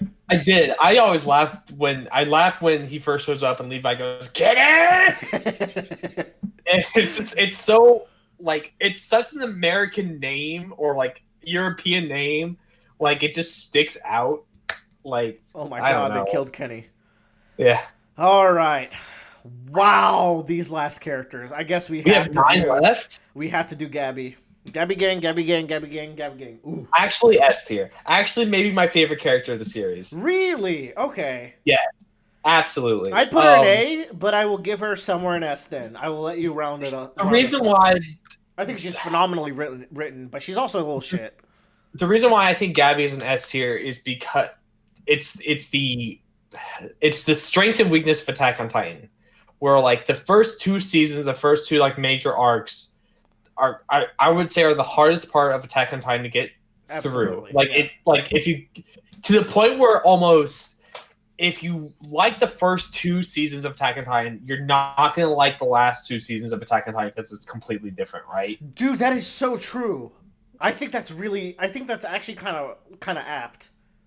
Because it's like the whole point of the series is maybe not the whole point, but a great part about the series is the way it's all about point of view and turning itself on its head.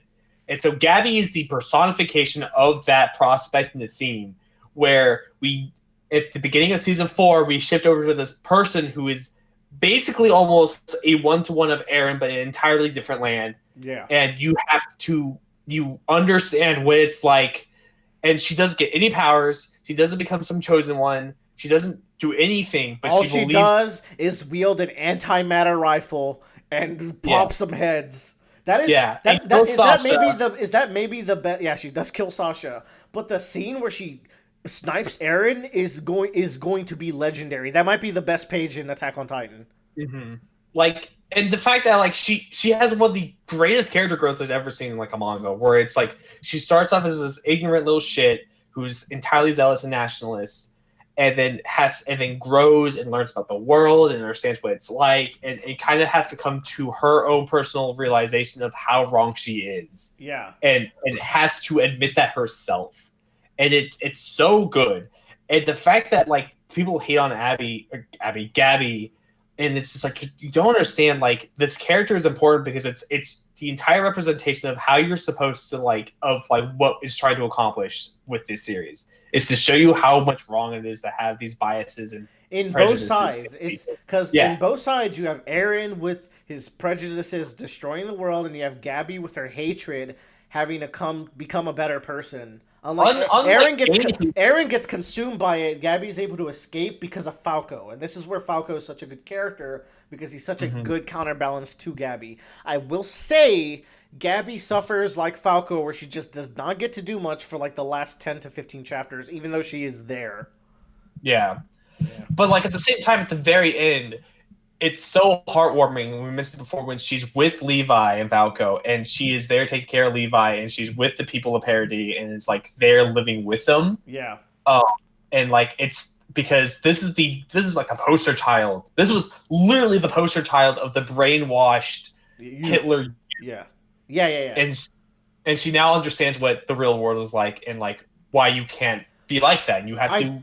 I very much like where she ends. How much better would the ending have been with a couple of scenes fleshing out her getting integrated within the family of the Eldians? You know, like that would be fantastic. I would say, or like going back to like Mr. Browse and like being their neighbor, or like being that would have been nuts. That would have been fantastic. Getting like even just like a small scene where it's her and Kaya just sitting at like a park bench or like having a picnic, and like their relationship is not quite the same, but like it's mending. You know? The series could have been better with 2 to 3 more chapters. I don't know why. I don't know why maybe literally maybe one more chapter that just had a more longer epilogue of what everything happened. I could push her up like in the middle here. Yeah. I think she does fall off a little bit, but she's so good she's really good from the beginning of season 4 to the end of the second Shingashina battle. And she's one of the best characters in that stretch, you know? Yeah. All right. It's you. No, did you pick Gabby? That's right. Gabby. I just went off on Gabby. Yeah. Let's do Reiner. You know what? I think he got hurt by the end. I think he got hurt pretty bad. First half of season 4, I was just like, Ryder might actually be the best character in the entire series. For a good stretch of the series, Reiner was the number 1 character. Yeah. He's just like... the final arc just really... I would need to reread it, but I feel like Hanji, Armin, and Mikasa are the only ones who really get to do non-action stuff in that final arc. And like Reiner, too, like... Reiner has this huge conflict where he comes to a realization that maybe he doesn't hate the people on Paradis during that Marley arc. Like he's man, but like going through this conflict. Yeah, that scene where he's talking to his parents about how evil the Paradisians are, and all he can really muster is just bringing up dumb shit like the fact that Sasha stole the meat, and there was a dude who was loud and annoying, and his parents Yeah. are like looking at him weird. It's like, should you be saying they had horns and like breathing fire or some shit? And, like that is such a ambiguously great moment. And then the scene where he's trying to kill himself, he's just like, oh, oof. He's got the rifle to his mouth. Yeah. It's just, he becomes very broken, but it's not an interesting kind of broken where, like, I don't know. It is an interesting broken, but it doesn't play out interestingly in the final arc. He has maybe my least favorite line of the last chapter, which is like, wow, Eren, what a man. I'm like, excuse me, what a man? Reiner, what are you saying?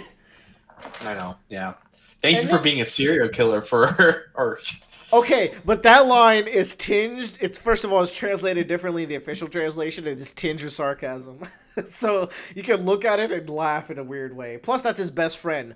For Ryan, I didn't mention this. Annie. Annie feeling anything for Eren after them talking is bullshit. Yeah.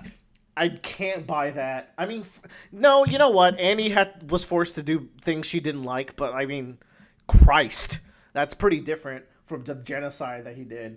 It has to deal once again with, it's not on Annie's character, it's on the plot device thing of like, oh yeah, I could listen to everything you were saying while I was in the crystal ball. Like, it's so dumb. Like, I hate it. I feel like if the ending might have been better if we at least got one page of each of Eren's conversation with the Titan Shifters. Mm-hmm. Like if it was the same conversation, but like it was with each of them reacting differently, almost. Yeah, you could at least see what Eren had to say to convince them to forgive him, because in the end, they kind of forgive him. Like, it's not explicit, but it's too close to be comfortable. Anyway. Man, his last panel was so trash. He's sniffing the letter from Historia and be like, oh yeah, what a woman. I'm like, what? This is your last line in the series, Reiner? Gross. Oh, man. This is the toughest one yet. B tier. No. A? I guess A. He's so fire and he's not bad in the last arc. He's just God, but his flashback though, and him like being the reason, like him being like the guy that should not have been there, and then kind of being the reason that Galliard's that Porco died. I think that's Porco. No, Porco is the one that has it. Marco. No, Porco is Galliard's brother. No, Porco Galliard is the one that has it before Falco. Hold on. Wait, his name is Porco Galliard? Yeah, that's their family name is Galliard. Fuck. Then, we know who we're talking about. That guy. Marcel is his name. Marcel. Rest in peace, Marcel. I want to put him in A. Yeah, okay. I won't fight it. And like, I would argue for high A, but it seems like you're kind of on the B side. So how about like? It's like, how about above? Reiner in that season 4 part 1 is so fire. Yeah. Like, he's so good. He's incredible. And then like when we get to the second half, when he shows up again during the Shingashima arc, I was really excited to see him. I don't remember him doing very much aside from like, I mean, he does like, I think he's invested in like the Falco returning part of the plot line, and he's like a big shield. Like, he fights Eren quite well in that arc. For what he can do. Also, like, his Titan armor powers just get nerfed, and like he just breaks all the time now. Yeah, yeah. Everyone can just pierce him now. Yeah, it's just like cool. Even other militaries can pierce him now. Yeah. I think this is fair. I think we've voiced like, I feel like he just doesn't end very strong, but he has his moments. Let's do Historia. This is gonna be a controversial pick. I don't care much for Historia. Same, yo, we did it. I liked her a lot in season 3. She does nothing in season 4, and every scene where Historia's talking in the finale is my least favorite part of the finale. If she didn't say that stuff about the Jaegers taking over, if she didn't talk about how we're gonna fight a war and if we win we survive, if we lose we die, the world could have been better if we did it through politics as opposed to militarization. I would have swallowed that ending better. But as it stands now, Paradis, like, Armin and crew are trying to, be politicians and ambassadors. Meanwhile, Historia's talking about going to war, so it's like both of these don't work. You're gonna lose the war. It's 20% of humanity is still bigger than the Paradise Island with no Titans. Oh my god. And then baby went nowhere. The baby was such a stupid red herring. Like, everyone's like, oh, it's Aaron's baby, and that, like, it's gonna be the baby of the final panel. And then that's just not how I played out. It was just a farmer's baby. C tier. High C. Yeah, fair. It's kind of you were kind of a cool plot device in kind of propelling it forward, and you were a cool sense of she has a great scene where she decides to break away from the imposed will of her family and be like, I'm not going to eat this Titan because it's going to fuck me over. Yeah. I'm not going to do that. I'd rather just die. That's a cool scene. It's a great way of showing the way you fix things is not succumb to what's been given to you. It's to figure out what you want for yourself. Yeah. Right.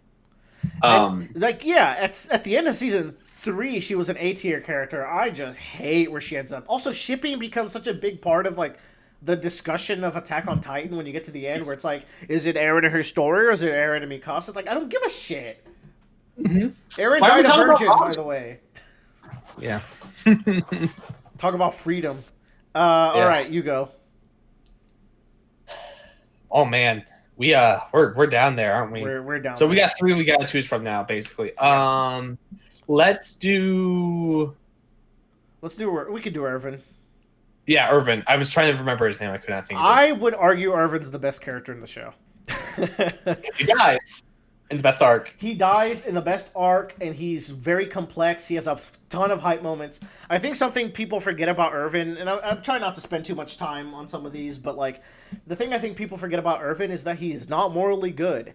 He specifically sent people out. He talked people into sacrificing their lives for the greater good, but really it was so he could get to the basement. And then he's almost there, and he's forced to face his guilt as he's look at these corpses I'm standing on. Look at the hearts they had to give. If they asked me what was it for, was it just so I could bail right now and go to the basement? And then it's Levi has to make the decision. It's no, it was so you could lead this final charge. Give up on your dream and go die a hero. And he's yeah, you're right. That is such a well-written character, man. Oh, the pursuit of truth and the guilt. He basically con-manned his way up to the top. He even says it before I knew it, I was the commander. And then he just has to pretend to be into it when he does care about freedom and all that, but he mostly cares about the truth. Yeah. So I think him and Bertolt are topping this list right now. Sounds good to me. All right. And then him making a decision on his death door, going no, you need to let Armin live. I am not the person to bring back and save the world. It's going to be Armin. All right. Yes. Yeah. Well, he doesn't really make the decision. Him raising his hand is just him having a moment. He didn't hear the conversation. Levi. Let's do Levi. S tier? Yeah. Here's the thing. I'm going to put him at the bottom of S tier, but still S tier. How do you feel? That makes sense to me. Levi is not the kind of character I generally like. But he's given enough depth and softness, very quiet moments of humanity and kindness that I think speak a great way. There's a moment when one of his dudes is dying, and he's holding his hand. It's Captain, did I die for nothing? And he reassures him. I feel Levi comes off as the kind of guy who's no, you didn't die for anything. I'm edgy Levi, yeah. But he's no, you died for something, and we're going to keep fighting in your spirit. There's also the scene in the forest where he has that sense of hesitation and guilt about killing his squad, his new squad. Yeah, his squad that turned into Titans. And then there's the scene before that where he understands, he doesn't drink wine, but he understands this is important for them. It keeps his spirits up. I want to make sure that while they're out here doing this shit work, that they feel decent at doing it. And he kind of feels guilty that if he had just been a hard ass, they might have been still alive. Yeah, that's true. Man, It's yeah, that's fantastic. And like, I feel like he to cope with like his emotions, he goes into rage mode, and I think it just works out well. It doesn't come out too edgy. I think he just and comes off badass. and Him you think versus the about it, Beast like, Titan is like the scene of the show, right? Like, yeah, and him like it's kind of funny because there's a thing about the Ackermans where like they latch on to somebody and they yeah. want that person like they're almost like their bodyguard or like they have strong connections to people And his was and Irvin, his was Irvin, but then I would like to also think that after Irvin died, it became these scouts that he was camping out in the woods with maybe. for a while, where it's just like maybe I can form a connection with these people and like learn to like kind of like you have them be my like place in life. And then when Zeke ends up killing them, he's just like my only purpose in life is now to make sure you die and rot in hell. Yeah. Like And he already had that. It's like it was Irvin's final mission. I have to do it, but it went from I'm going to do it once we're done with you to I'm going to do it the next moment I see you. yeah. I will, I will cap your ass. I love his death trap with the spear, and then like that was brilliant.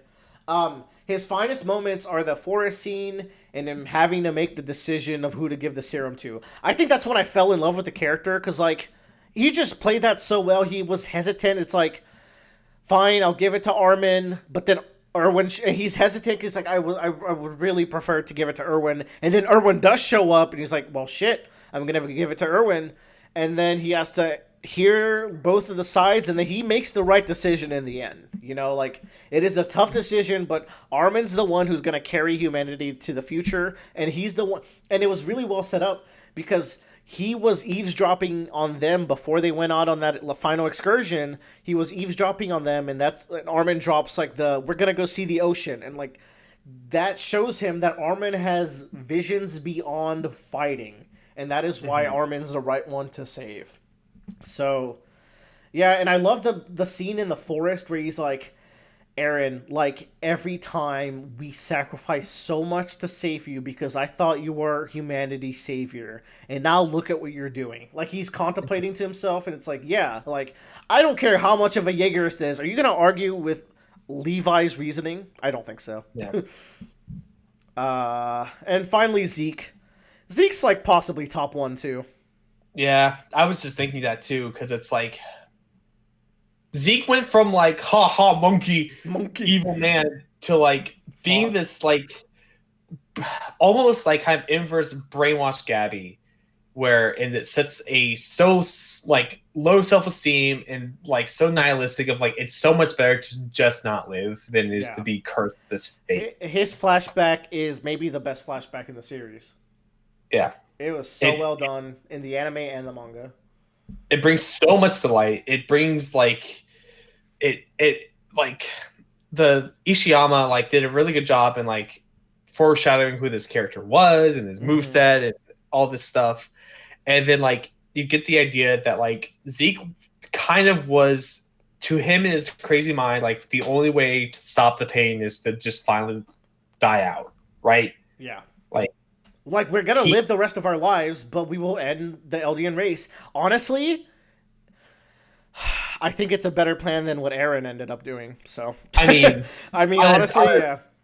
On the list of things that you could do, maybe not the greatest either. Yeah, half Hitler, but it's half Hitler, but they still get to live their lives. You know, like there's an argument to be made.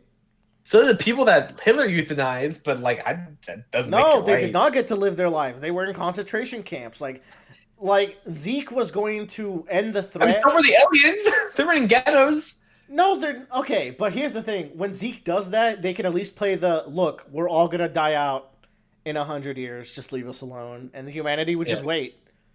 I think I think you could easily write that kind of outcome out. You know, but yeah, he's fantastic.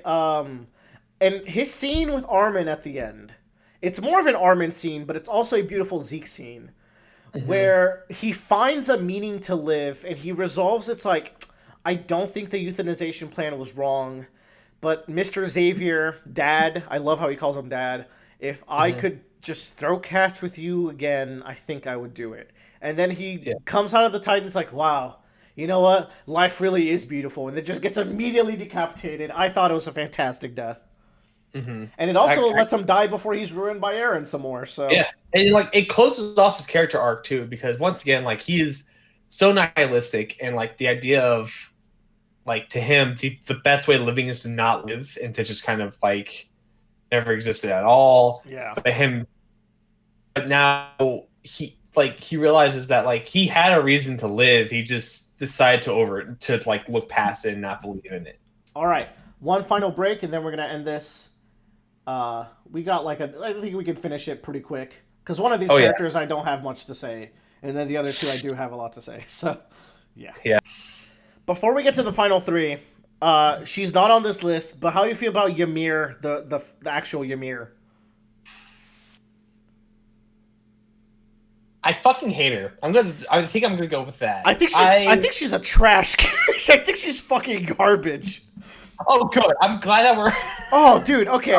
When you took a pause, I was like, "Oh no, he's gonna find something good." No, she's awful.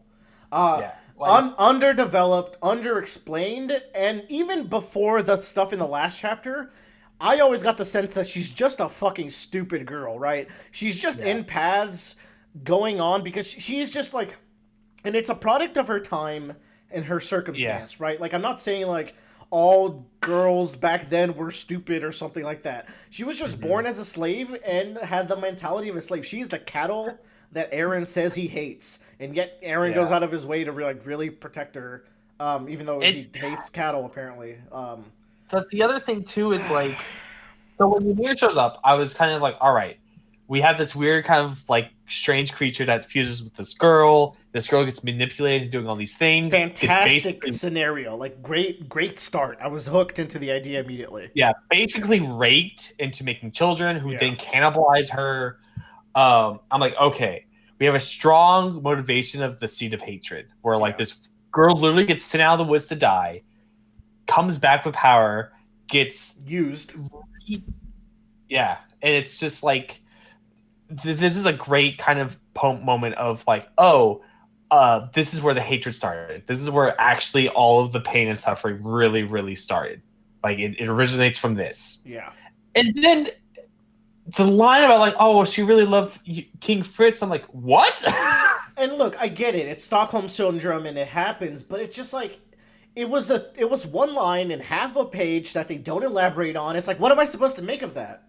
So it would have been different if she said like she loved as much as she hated her. A much better scenario, but as much as she hated her king, she loved her kids and could not and needed the king to like protect her children or something like that.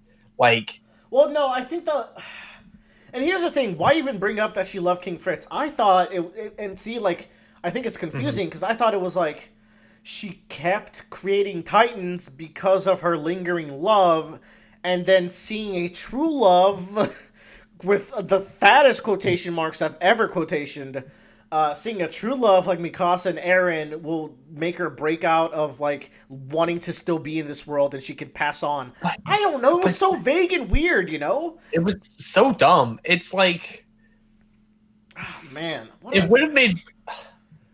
It doesn't make any sense. It does. I feel like if I reread those path chapters with Ymir, Zeke, and Eren, I would just be extra confused because I would just be like thinking about like what her story turned into and how the worm died off screen. Like, there's just so many weird gaps with this storyline. I just because I can't wrap my head around. Trash tier, D tier. Yeah. Speaking of trash characters. How you feel about Mikasa Ackerman?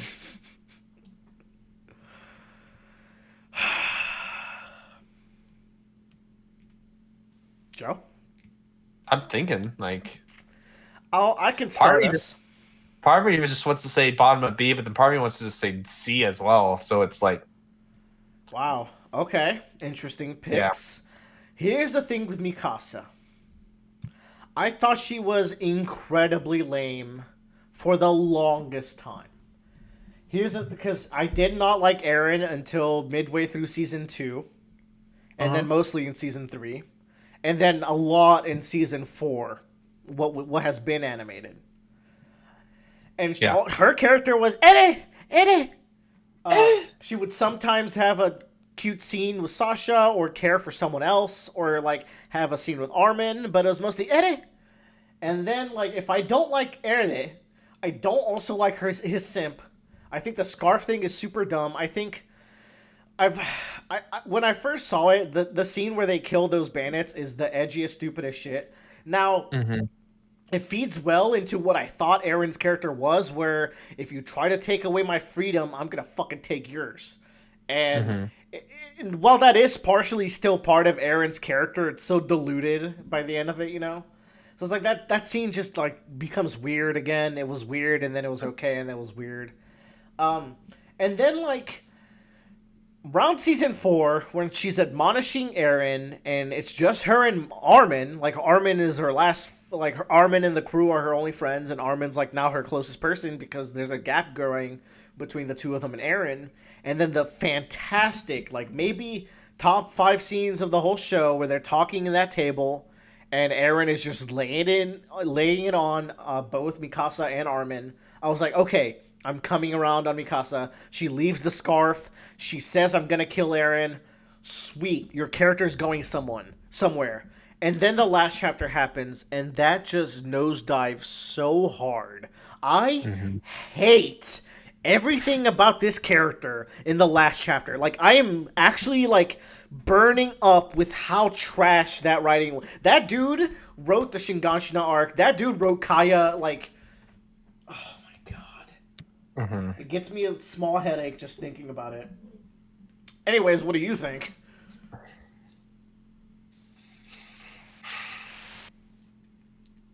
It's a hard.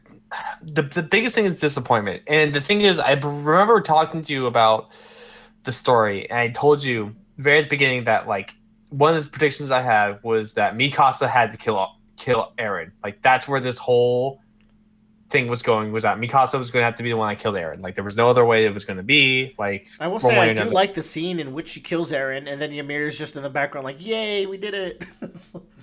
Yeah, like I like the flashback of like she has this delusion of like if Eren hadn't chosen like this path, we might have been happier together. Like, also, I think that's explicitly the scene in which Eren's talking to her in the paths, but then he doesn't tell her the truth like he does with everyone else. I feel like that's how that goes, but whatever. I thought it was just like she was just kind of mind blanking herself to like could be that too. I think that's a valid interpretation as well. To cope with the situation, because to me that makes it even better because it's like I have to escape to a reality where I want to be in order to do this, because I cannot literally deal with the situation at hand at the moment. Yeah.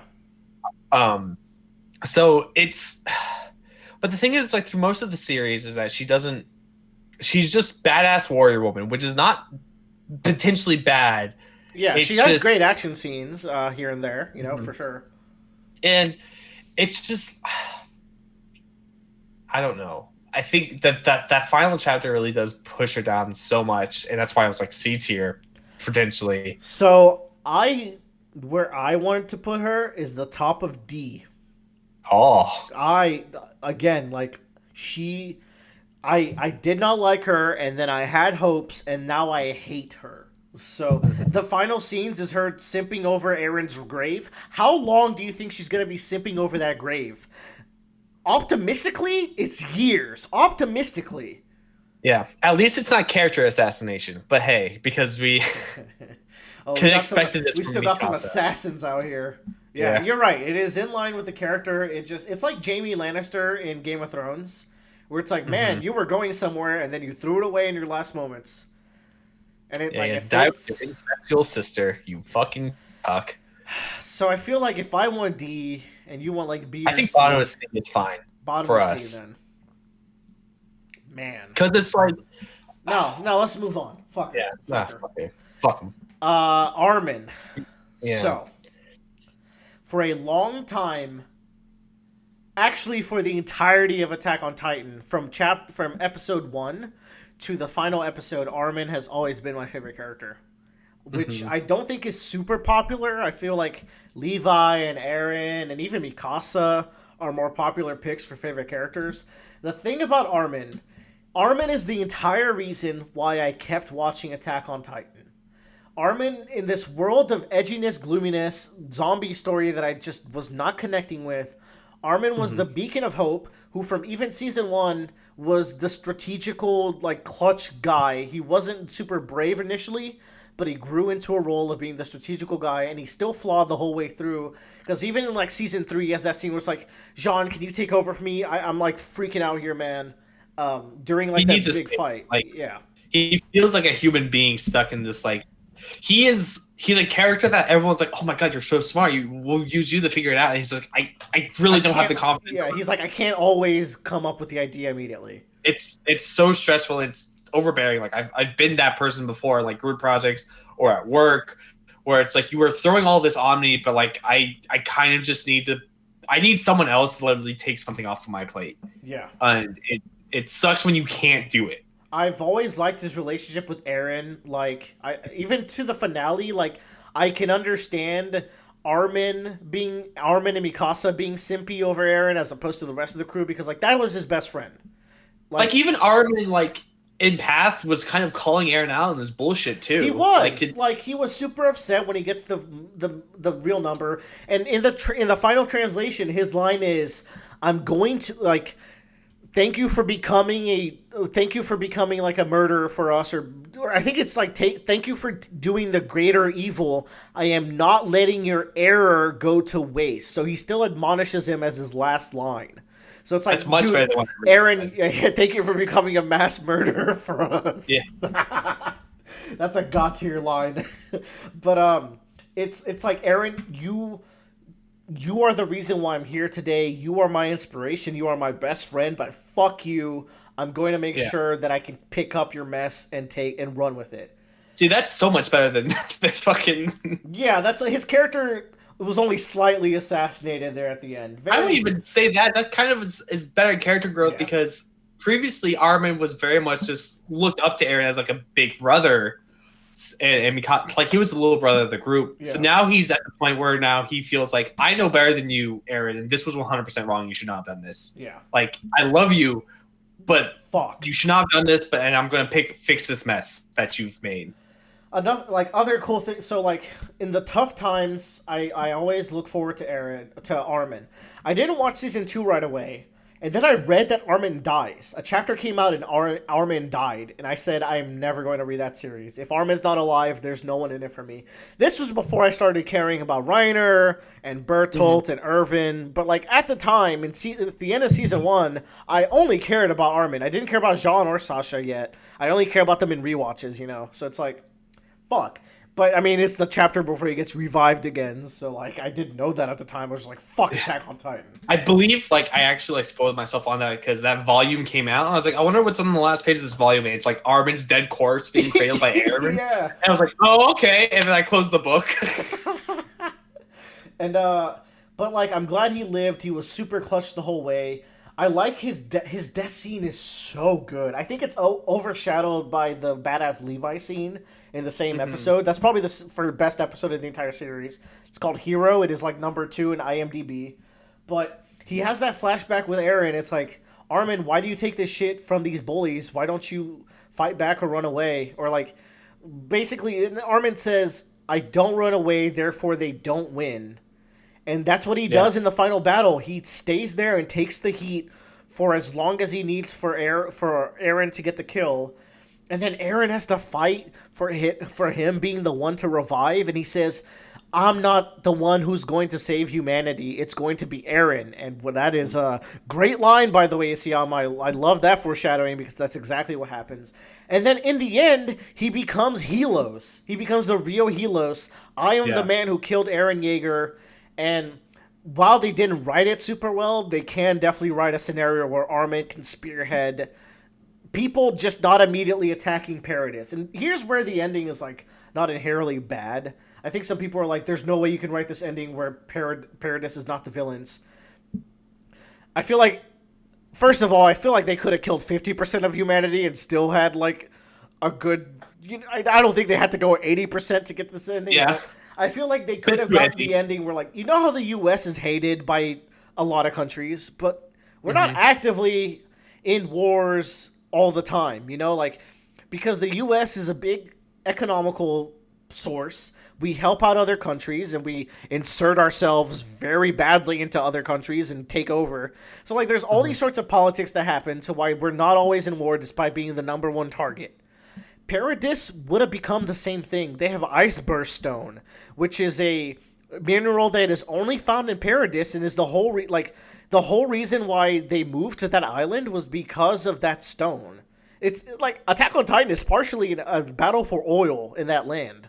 Yeah. It's to wipe out the devils, but also like juicy Ice Burst Stones. They could have agreed. Someone like the Marleyans are drunk on technology advancement. They can't do it. Marleyans are more close to America in like 2001, where it's like we need the oil, so we need to go to Iraq. Kill a trillion people. Yeah, and so they're very much like we need this Ice Burst Stone to fuel our wars. We need to go wipe out Paradis and take it back because it's now actually relevant. Yeah, because other countries are on our tail too. So it's like all this to say, they could have written it to where the Paradisians, led by Armin, pick up the other countries. It would have also helped, like if Aaron's plan made sense, he would have killed all the military bases instead of killing everyone. Like with the threat, it's like after the military bases, it's the rest of y'all, and then Armin kills him. He becomes the hero. It's like, okay, y'all don't have militaries anymore, but we will help y'all. And we're going to insert ourselves into your countries, and we're going to play it cool, all right? We're going to have Eldians all over the country. If you fuck with the mainland, just know that they're among your midst, and if you fuck with them, we send some colossal titans over you. Like, they could have ruled with a combination of fear and economics, and, like, it would have made sense. But that's just not how it played out. Anyways, all this to say, like, Armin's the big hero. He's my favorite character. Even at first, when I read that final chapter, I was like, I don't know if Armin's still my favorite, but reflecting on it, he still is. He is, of the big three, he's the least affected because he, like, the fact that he literally looks down at Eren in his final moments with him, like. Yeah, he's like, Eren, I didn't think you would ever say something so pathetic. You fucking simp bitch. Like. It's a big deal. Like, he really does become, like, the actual, like, Chad of the group at the end there. I think he's been the Chad of the group since Eren started the rumbling. He is the leader of the anti-Eren squad, you know. Mm-hmm. I'm going to force him into top 3, but you get to pick where he is within top 3. I think he's fine there. Like, Give me this. I'll give you Zeke. You give me Armin second. All right. And then we can both settle every time. We can both settle in an Irvin third. All right. Let me drown my drink. Drown. It's time. The main character and main antagonist of the show. Let's go. You can start this one. I'm going to go reference back to a movie that everyone hates, but I enjoy, which is The Last Jedi, because I think it's a perfect good movie. Like reason why what I'm about to say about this guy is what it is. Oh, I'm intrigued. So in The Last Jedi, people called Luke out for being character assassinated. And I do not believe for a bit, because so much time has passed between 6 and 7 and 8 at that point. And there is a reasonable explanation why Luke feels the way he does. He feels like a failure, that he could not live up to this ideal, and that everything he worked for his entire life was his own undoing, and he fucked it up. And he feels pathetic, and he feels like that's an actual human feeling to feel. You know? Wow, you mean they wrote Luke as a human with flaws instead of the bitch boy that he always was, which also is a flawed character? You have reason to believe, I can understand why you're a salty, grumpy old man and you live on this island by yourself because you blame yourself. And your character development in that movie is to understand that life moves on. You can't be the hero every single day, and you have to have someone else that takes on the torch for you. Plus, that's his whole I think he goes out like a goddamn G. Yeah. He goes out like such a hero. Really a legend. That final scene in that movie is my favorite Jedi scene I've ever seen of anything. Man, Joe, I'm glad you're reasonable. But here's the thing why I bring that up. It's because Eren is actually character assassinated in 4 pages. Dude, they do a number on this motherfucker. It's so blatant. like walking up to a baby and blowing the brains out in the carriage kind of thing. Like, damn, that baby is just gone. It's like, and maybe we need to reread the series. Like, maybe it's not as bad as we feel, but it feels so wrong. Even if he's not character assassinated, his dialogue is so bad in the last chapter. And because, like, think about the beats of Eren Yeager. We have our primary motivation, chapter 1. My mother was eaten by titans. My father, during this attack, gets lost. I don't know where he is. I'm going to kill every titan. I'm going to kill every titan because they have taken away everything I ever had. My freedom. Okay, sure. I care so much about freedom. Yeah. Like they have literally pushed me away from my house. I don't get to go back home. I have lost everything. I don't get to choose where I live anymore. I am on the streets, and I have to join the military in order to get my freedom back, essentially. Yeah. And you're like, okay, cool. Shonen boy protagonist, we get it. Whatever. Move on through the series. Gets eaten to save Armin. Great scene. Great scene. You're like, okay, cool. Gets this power. Doesn't know where it comes from. Then goes and kind of realizes more and more that there's a lot more going on. That the people that attacked him were friends and allies, and he has to deal with that betrayal. And in season 3, he has a bit of an arc where he realizes he's not that special, despite being the one with the power. He needs to be grounded. He needs to take it one step at a time. Mm-hmm. And he just kind of he becomes to realize that he cannot be the one that he's not the hero of the story. Like at the halfway point of season 3, he's like, oh, I'm not going to accomplish this by being like the hero, the person. I need to rely on people around me. I need for us as a group to kind of keep moving forward. Right? Sidebar, at this point, I'm really starting to like Eren. Yeah. There's good development. Same. I was like, oh, Eren is actually kind of the anti-protagonist or the anti-shonen protagonist, where he's much more about not self-improvement, but like self-realization. Yes, that he is all about realizing that he's not special, that he is part of a much bigger picture in the world, which fits great in the grand scheme of the whole series. Is that you're where you are, you only see the tree, not the whole forest, right? And so then second half of season 4 happens. Fucking fantastic, phenomenal. Goes out of his way to fight Levi, who's basically above him, to get Armin back and believing wholeheartedly that this is the person that's going to lead us to victory. And he's a super team player in those fights too. Good on him. Yeah.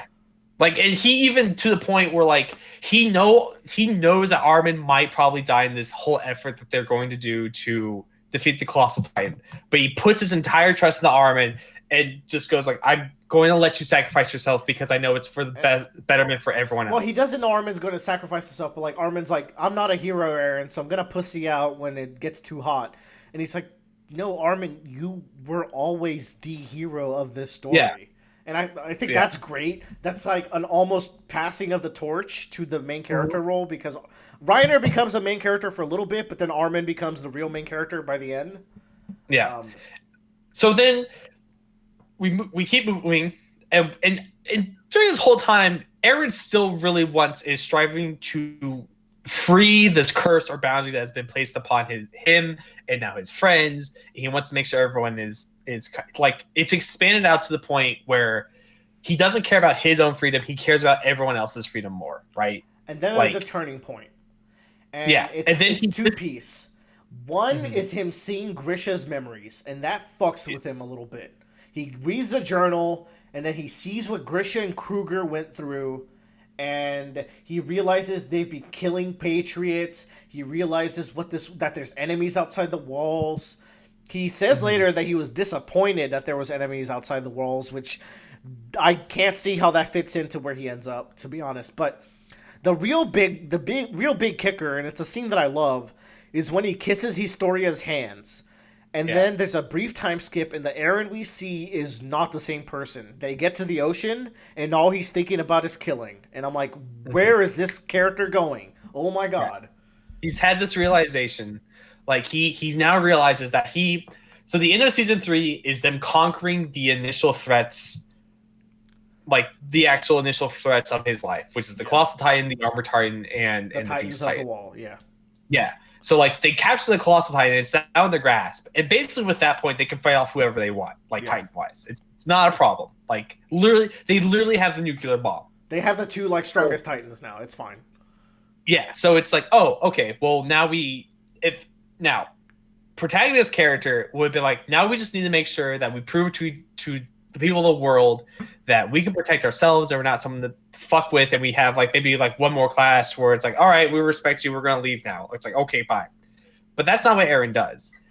What Eren realizes that the only way, not realize, but thinks the only way to protect people he loves and to protect his freedom, protect everyone else's freedom, is to go out and make sure there is no one else left in the world to take it away from him. But I think what you're missing is that he doesn't think. You were right the first time. He realizes, because the moment he kisses Historia's hands is the moment where he unlocks the entire vision of future and past. And I think that's what's so interesting about Eren, is the moment he kisses Historia's hand, he becomes a different character. And that character is now the antagonist of the series. And I'm like, oh my god, you've just created maybe one of the best. You've created like Yoshikage Kira for me, like one of my favorite antagonists of all time. Because you've built him up as the protagonist, and then in one flicker moment within the story confines of the way memories work, he's become a different person, and we're in the dark of it. We don't understand that that's the moment he flipped. I mean, we have the theories because he's acting different ever since, but we don't understand it until he's in the paths with Zeke. And I'm like, oh my god, this is so good. He kissed the hands. He saw that he trampled the earth, and the way I understood is like, you see this future, and it's because, and when he's talking to Hanji in season 4, he's like, Hanji, do you know another way we can do this, huh? Aside from combat?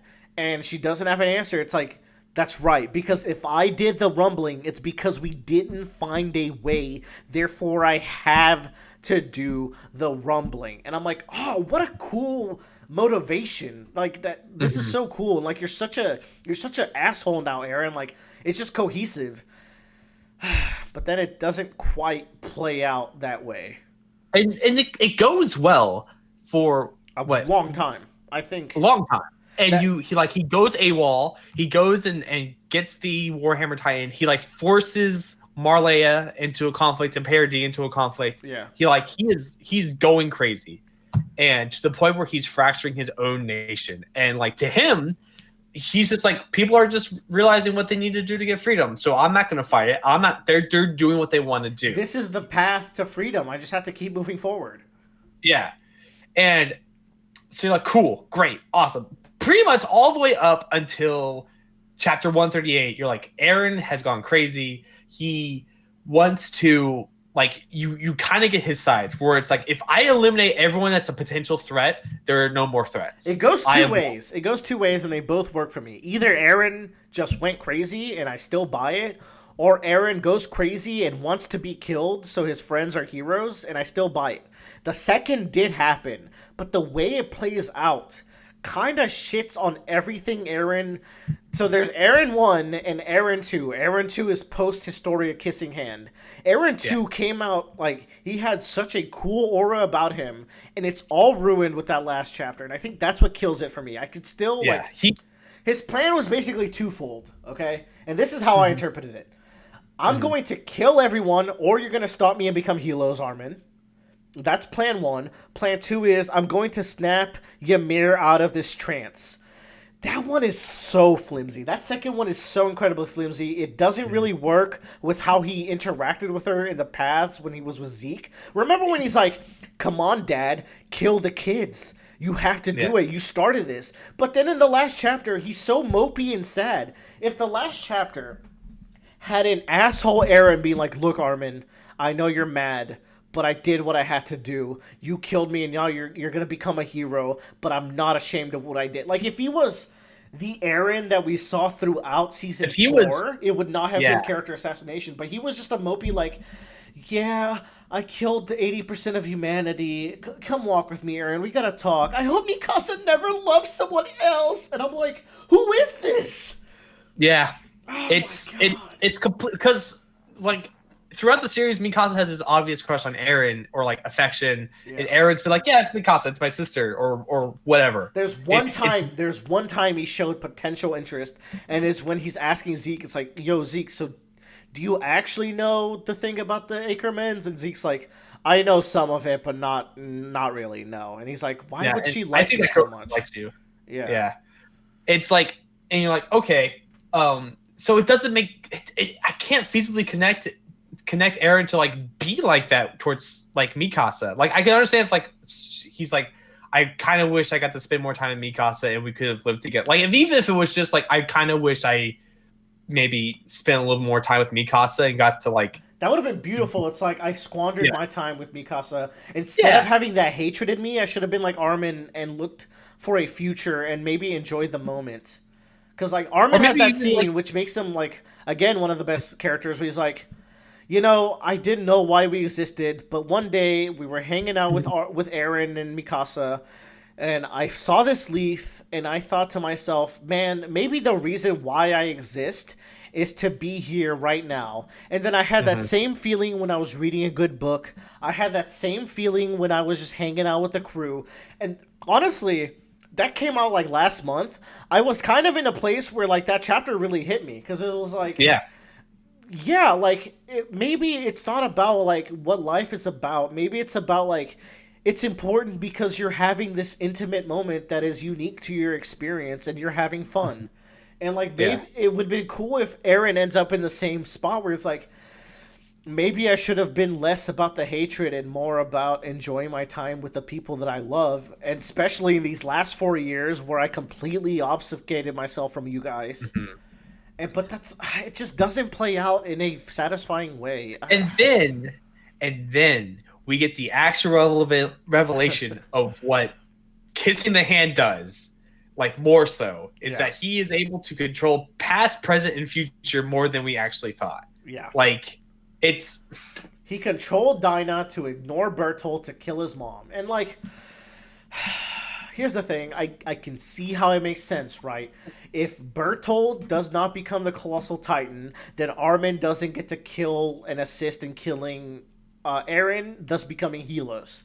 And you need that to happen for Paradise to have a chance. But also, you took away their Titan powers and killed 80% of humanity, but that's still 20% left. So like, that part of the plan is really messy. I don't want to get too into it, but like, let's pretend like it kind of makes sense, because if you can argue that it does, and I will see your point, but also you can very much argue that it was pointless. And I'm like, I don't fully disagree.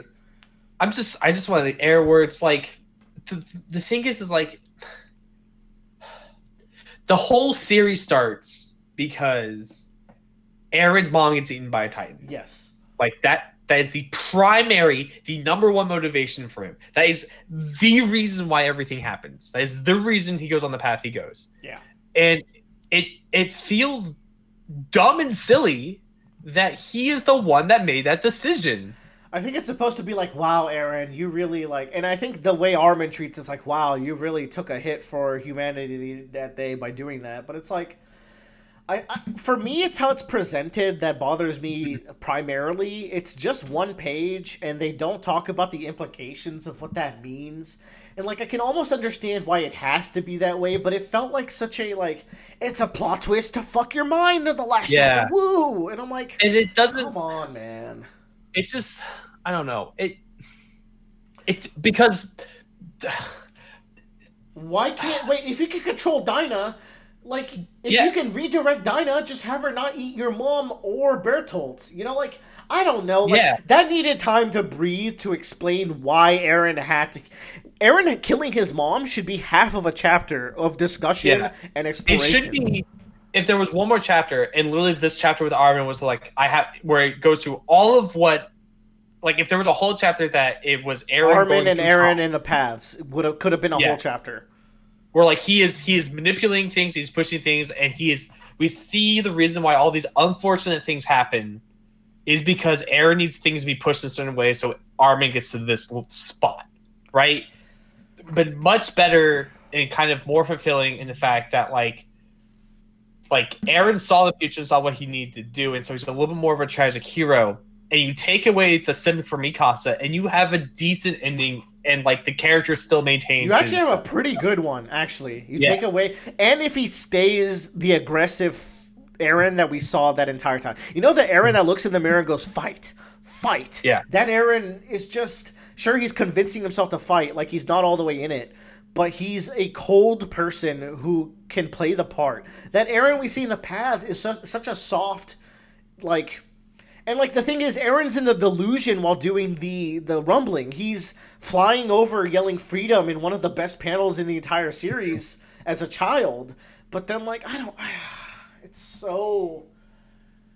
Anyways, I think we talked. Where are we gonna put this motherfucker, man? Because like clearly, I don't know if his character was it was a little bit assassinated. It was at least a little bit, and at best case scenario, it was just.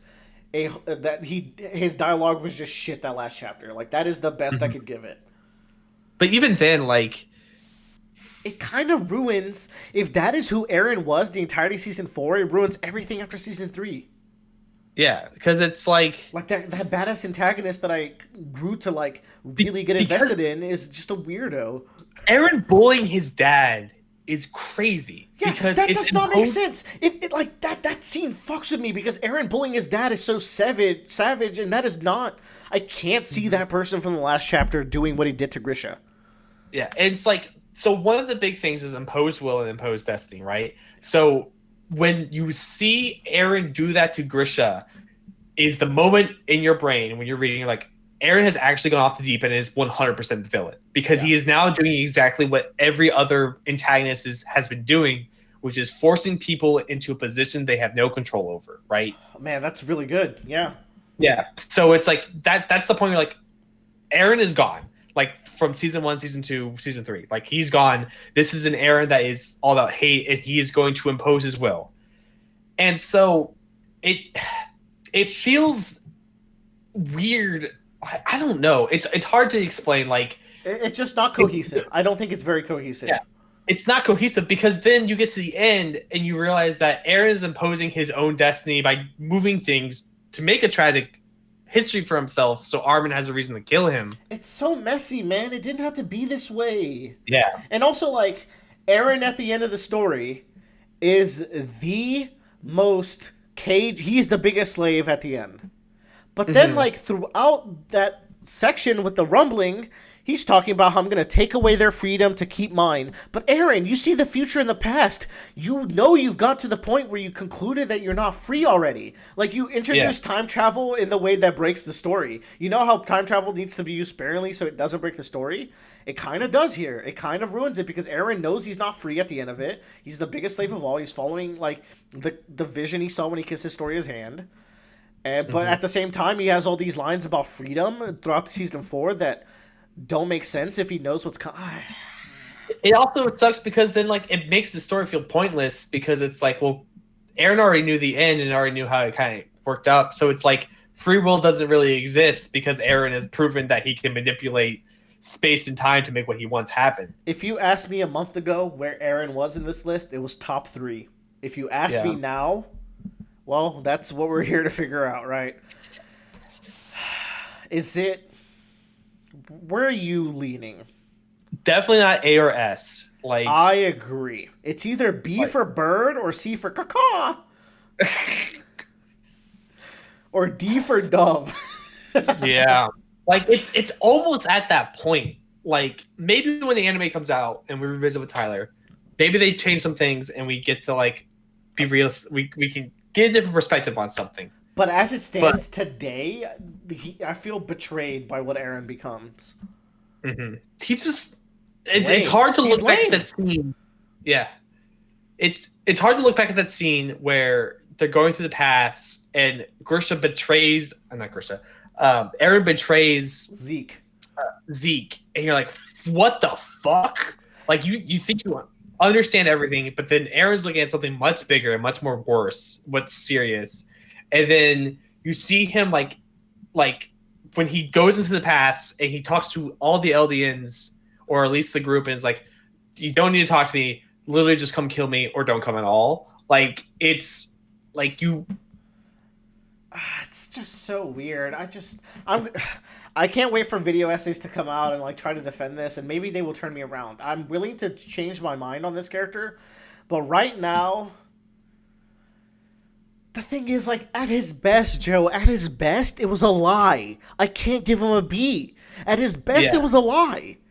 So all we really have is the Eren I hate in season 1, and then the Eren I sort of respect in season 2 and 3. But that's the main character, and then that main character goes on to flub himself for another 90 chapters, or like another 40 to 50 chapters. So it's like, I'm gonna say high C. I'm gonna say top of C. That's where I'm thinking, and you could move him maybe to low B if you want. No, I don't want to move him up. He's fine there. I would almost feel like moving him down. It's just no. They tried something interesting with it. You know what? They really went, like, Isayama really went for it for 138 chapters. Yeah. And what?